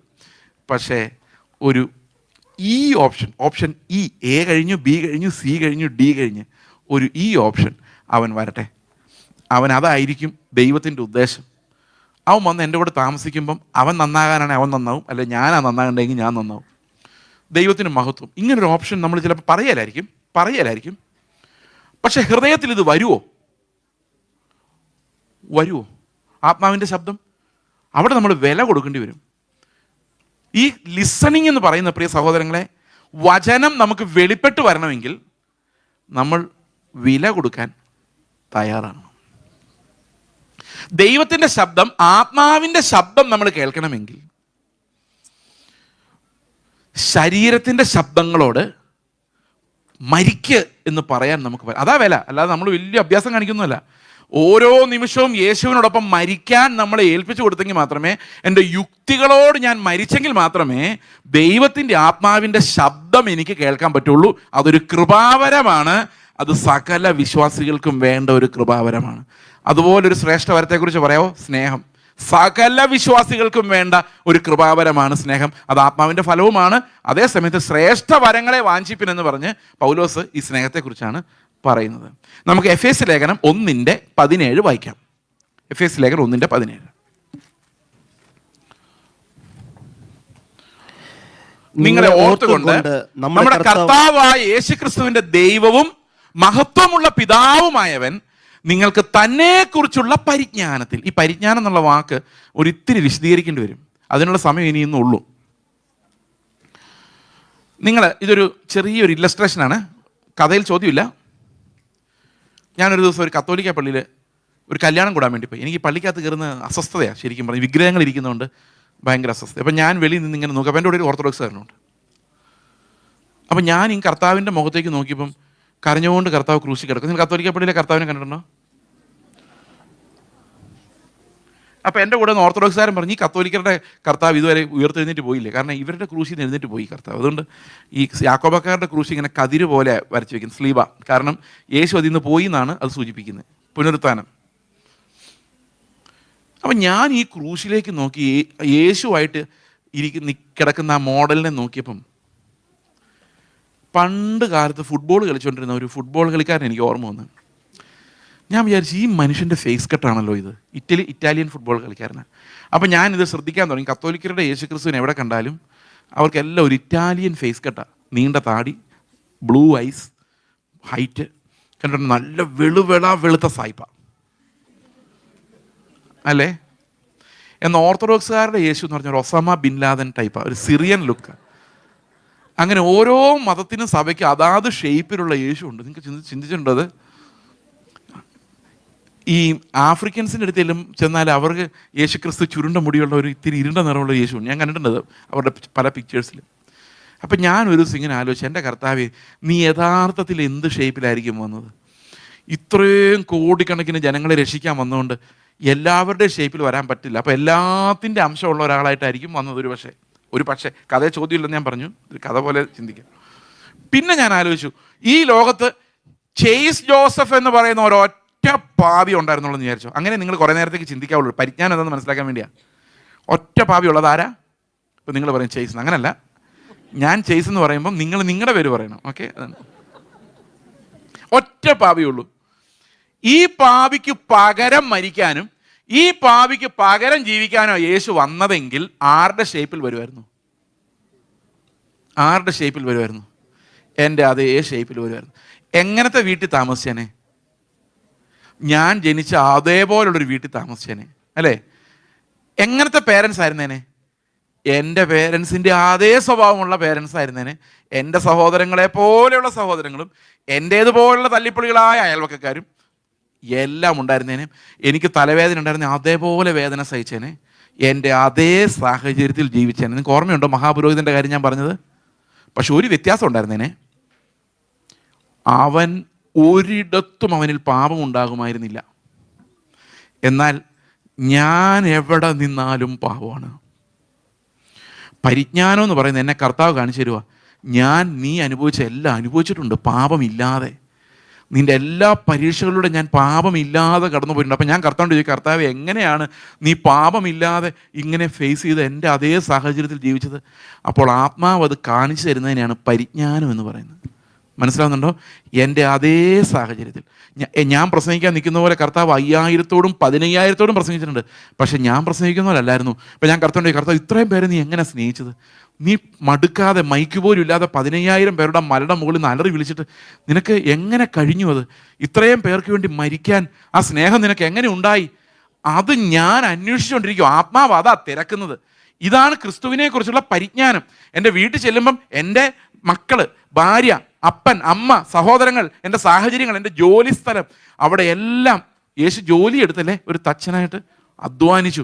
അവിടെ എല്ലാം യേശു കാണിച്ചു തന്ന ഒരു വഴിയുണ്ട്, പാപമില്ലാത്തൊരു വഴി. അത് ഇത്ര ഉയരത്തിലാന്ന് വിചാരിച്ചോ? എൻ്റെ വഴി ഇവിടാന്ന് വിചാരിച്ചോ? ഈ ലെവലിലാന്ന് വിചാരിച്ചോ? പരിജ്ഞാനം എന്ന് പറയുന്നത് ഈ ഗ്യാപ്പ് കുറയ്ക്കുക എന്നുള്ളതാണ്. ആ പരിജ്ഞാനം ഞാനും കർത്താവും തമ്മിലുള്ള ഗ്യാപ്പ് കുറയ്ക്കുക. അത് ഇല്ലാതാക്കാൻ പറ്റുകയില്ല. കാരണം Christ is Lord, I am only a slave. പക്ഷെ പരിജ്ഞാനത്തിൻ്റെ ഓട്ടോ എന്ന് പറയുന്നത്, യേശുവിനെ പോലെ ആകാനുള്ള ഓട്ടോ എന്ന് പറയുന്നത് എന്താണെന്ന് ചോദിച്ചു കഴിഞ്ഞാൽ, കർത്താവേ നീ എങ്ങനെയാണോ അതുപോലെ ഞാനും ആകാൻ ഞാൻ എങ്ങനെ ഓടണം? ഇത് ആത്മാവ് നമ്മുടെ ഉള്ളിൽ വെളിപ്പാട് തന്നിട്ടല്ലാതെ ഇത് നമുക്ക് മനസ്സിലാവുകയില്ല. മനസ്സിലാവുന്നുണ്ടോ ഞാൻ പറയുന്നത്? ഇത് ചിലർക്ക് പ്രത്യേകമായി ലഭിക്കുന്നതല്ല. എഫെസോസിലെ സകല വിശ്വാസികൾക്കും വേണ്ടിയാണ് പൗലോസ് പ്രാർത്ഥിക്കുന്നത്. നമ്മുടെ കർത്താവായ യേശു ക്രിസ്തുവിൻ്റെ ദൈവവും മഹത്വമുള്ള പിതാവുമായവൻ നിങ്ങൾക്ക് തന്നെക്കുറിച്ചുള്ള പരിജ്ഞാനത്തിൽ, ജ്ഞാനത്തിൻ്റെയും വെളിപ്പാടിൻ്റെയും ആത്മാവിനെ തരേണ്ടതിന്. അത് ആ ഒരൊറ്റ പോയിന്റിൽ നമ്മൾ നിർത്തുകയാണ് ഇന്ന്. ജ്ഞാനത്തിൻ്റെയും വെളിപ്പാടിൻ്റെയും ആത്മാവ് നമ്മുടെ ഉള്ളിൽ പ്രകാശിച്ചുകൊണ്ടിരിക്കണം, കത്തിക്കൊണ്ടിരിക്കണം. യേശുവായിരുന്നെങ്കിൽ ഇങ്ങനെ ആകുമായിരുന്നു. അപ്പം നമ്മളങ്ങനെ ആയില്ല. പക്ഷേ നമ്മുടെ ഉള്ളിലൊരു ഞരക്കമുണ്ട്, അയ്യോ ആയില്ലല്ലോ. അപ്പൊ കർത്താവ് പറയും, നിനക്ക് വേണ്ടി ഞാനായിട്ടുണ്ട്, അതുകൊണ്ട് യു ആർ ഫ്രീ. നിനക്ക് എൻ്റെ കൂടെ സ്വസ്ഥമായിട്ടിരിക്കാം. എൻ്റെ നീതിയിൽ നീ പങ്കാളിയാണ്. പക്ഷേ എൻ്റെ ഓട്ടോ എങ്ങോട്ടായിരിക്കണം? യേശുവിൻ്റെ പരിജ്ഞാനത്തിലേക്ക്. അവൻ എങ്ങനെ ജീവിച്ചു അതിൻ്റെ വെളിപ്പാടിനെയാണ് ഈ പരിജ്ഞാനത്തിൽ ജ്ഞാനത്തിൻ്റെയും വെളിപ്പാടിൻ്റെയും ആത്മാവ്. അപ്പോൾ ഓരോരുത്തരോടും ഡീൽ ചെയ്യുമ്പം നമ്മുടെ ശരീരം കാരണം ഇംപെർഫെക്റ്റ് ആയിരിക്കും. പക്ഷെ ദൈവത്തിൻ്റെ ആത്മാവ് നമുക്ക് കാണിച്ചു തരുന്നത്, വാട്ട് വുഡ് ജീസസ് ഡു? യേശു എന്ത് ചെയ്യുമായിരുന്നു? നിങ്ങൾ ഈ ശബ്ദത്തിന് വില കൊടുക്കുമെങ്കിൽ തീർച്ചയായിട്ടും ദൈവം തുടർച്ചയായിട്ട് സംസാരിച്ചുകൊണ്ടിരിക്കും. വില കൊടുക്കുമെങ്കിൽ. കാരണം നിങ്ങൾ ഇഗ്നോർ ചെയ്യുന്തോറും ആ ശബ്ദം മങ്ങി വരും. പക്ഷെ നിങ്ങൾ അതിനെ സീരിയസ് ആയിട്ട് എടുക്കുന്തോറും പ്രിയ സഹോദരങ്ങളെ ഈ ശബ്ദം ശക്തമായി വരും. കർത്താവ് നമ്മളോട് സംസാരിക്കാൻ തുടങ്ങും. ഒരു കുഞ്ഞു കാര്യം പറഞ്ഞിട്ട് 1 മിനിറ്റ്. ഒരു ദിവസം രാവിലെ അപ്പൻ ചോദിക്കുക, മോനെ നീ പോയി ഒരു പാക്കറ്റ് പാല് മേടിച്ചുകൊണ്ടോ? അവൻ പോയില്ല. 11 മണിയായപ്പോൾ അവൻ അപ്പൻ്റെ അടുത്തോട്ട് ചോദിക്കുക, അപ്പാ ഇനി എന്തെങ്കിലും പറയാനുണ്ടോ? അപ്പോൾ അപ്പൻ ചോദിക്കും, നീ രാവിലെ പാല് മേടിക്കാൻ പോയോ? ഇല്ല. പിന്നെ എന്തിനാ രണ്ടാമത് ചോദിക്കുന്നത്? അതെ, ഞാൻ പഠിച്ചുകൊണ്ടിരിക്കുക അപ്പൻ്റെ കൽപ്പനകൾ എന്തൊക്കെയാണ്. അപ്പം പിന്നെ എന്തെങ്കിലും ഉണ്ട് പറയുമോ സഹോദരങ്ങളെ? ദൈവത്തോട് നമ്മളതാ പറയുന്നത്, ഞങ്ങൾ കുറേ കൽപ്പനകൾ പഠിച്ചു, ഇനി കുറേ കൽപ്പനകൾ പഠിക്കും. കർത്താവ് പറഞ്ഞു, ആദ്യമേ അനുസരിച്ച് നോക്കി, നിലവിളിച്ചേ, ആ നീതിക്ക് വേണ്ടി ദാഹിക്കുകയും വിശക്കുകയും ചെയ്തോ. കർത്താവ് പറയുന്ന ശബ്ദങ്ങൾ കേട്ടു തുടങ്ങിക്കോ. അതിനോട് വേണ്ടി ഒരു ദാഹമുണ്ട്, ആഗ്രഹമുണ്ടായിക്കേ. വീണ്ടും കർത്താവ് പറയുന്നത് ശക്തമായി നമുക്ക് കേൾക്കാൻ തുടങ്ങും. അവൻ്റെ ശബ്ദം കേൾക്കാൻ നേരത്ത്, പെട്ടെന്ന് കല്യാണം നടക്കാൻ നേരത്ത് പാസ്റ്ററായ ദൈവാലോചനാണെന്ന് ചോദിച്ച് ഓടേണ്ടി വരില്ല. ദൈവത്തിൻ്റെ ശബ്ദം നമ്മൾ തുടർച്ചയായി കേട്ടുകൊണ്ടേയിരിക്കും. തുടർച്ചയായി അത് കേൾക്കുന്നത് വിശുദ്ധീകരണമാണ്. അവൻ്റെ ശബ്ദം കേൾക്കുന്നത് വിശുദ്ധീകരണത്തിൻ്റെ അടയാളമാണ്. അത് നമ്മൾ വിചാരിച്ചാൽ കേൾക്കില്ല. ഈ വെളിപ്പാടിൻ്റെ ആത്മാവ് നമുക്കുണ്ടാകണം ഓരോ നിമിഷവും. അത് പ്രവാചകന്മാർക്കല്ല ഉണ്ടാകേണ്ടത്. അവനവൻ്റെ ജീവിതത്തിൽ എന്ത് ചെയ്യണമെന്ന് പ്രവാചകനല്ല തീരുമാനിക്കുന്നത്. അഗബോസ് പൗലോസിനോട് പറഞ്ഞില്ല, നീ പോയി യെരൂശലേമിൽ പോകണമെന്നോ പറഞ്ഞില്ല. പോയാൽ എന്ത് സംഭവിക്കുമെന്ന് മാത്രമേ പറഞ്ഞുള്ളൂ. പോകണോ വേണ്ടയോ എന്ന് വെളിപ്പെടേണ്ടത് അഗബോസിനല്ല, എനിക്കാണ്. മനസ്സിലാവുന്നുണ്ടോ ഞാൻ പറയുന്നത്? ഈ ശബ്ദം നമ്മൾ കേൾക്കുന്നില്ലെങ്കിൽ നമുക്ക് അവൻ്റെ വിശദീകരണത്തിൽ പങ്കാളികളായി മാറാൻ സാധിക്കില്ല. നമ്മൾ അവൻ്റെ മരണത്തിൽ പങ്കാളികളാകുന്നില്ലെങ്കിൽ നമുക്ക് ഈ ശബ്ദം കേൾക്കാനും സാധിക്കില്ല. നമ്മളെപ്പോഴും ജഡത്തിൻ്റെ 100,000 ശബ്ദമോ, ഒരാൾ എനിക്ക് എതിര് നിൽക്കുന്നു, ജഡം 500 ശബ്ദം കേൾപ്പിക്കും. നമ്മളതിനോടെല്ലാം മരിച്ചാലേ യേശുവിൻ്റെ ആ ഒരൊറ്റ ഇടുക്ക് വഴി എന്തെന്ന് നമുക്ക് കണ്ടുപിടിക്കാൻ സാധിക്കുകയുള്ളൂ. ഇതെല്ലാം കർത്താവിനാൽ സാധിക്കുന്നതായിട്ട് നമുക്കൊരു നിമിഷം പ്രാർത്ഥിക്കാം. ഞങ്ങളുടെ സ്വർഗ്ഗസ്ഥ പിതാവേ, ഞങ്ങൾ ബലഹീനതയിലും തകർച്ചയിലും അങ്ങനെ അടുത്തു വരുന്നു കർത്താവേ. അങ്ങ് ഞങ്ങളെ രക്ഷിച്ചിട്ടല്ലാതെ രക്ഷപ്പെടാൻ പറ്റാത്തവരാണ് ഞങ്ങൾ. അങ്ങ് ഞങ്ങളോട് സംസാരിച്ചിട്ടല്ലാതെ പരിജ്ഞാനം പ്രാപിക്കാൻ ഞങ്ങൾക്ക് അറിയില്ല കർത്താവേ. അങ്ങയുടെ ആത്മാവ് ഞങ്ങളുടെ അന്തരാത്മാവിനോട് സംസാരിച്ച് യേശുവിനെ ഞങ്ങൾക്ക് വെളിപ്പെടുത്തി തന്ന് അവിടെ നിന്ന് എങ്ങനെയാണ് എൻ്റെ സാഹചര്യങ്ങളെ നേരിട്ടതെന്ന് വെളിപ്പാടിലൂടെ കർത്താവ് ഞങ്ങളോട് സംസാരിക്കണമേ. ജ്ഞാനത്തിൻ്റെയും വെളിപ്പാടിൻ്റെയും ആത്മാവിനെ യേശുക്രിസ്തുവിൻ്റെ പരിജ്ഞാനത്തിൽ ഞങ്ങൾക്ക് നീ നൽകണമേ. നന്ദിയോടെ സ്തോത്രം കർത്താവായ യേശുക്രിസ്തുവിൻ്റെ നാമത്തിൽ തന്നെ.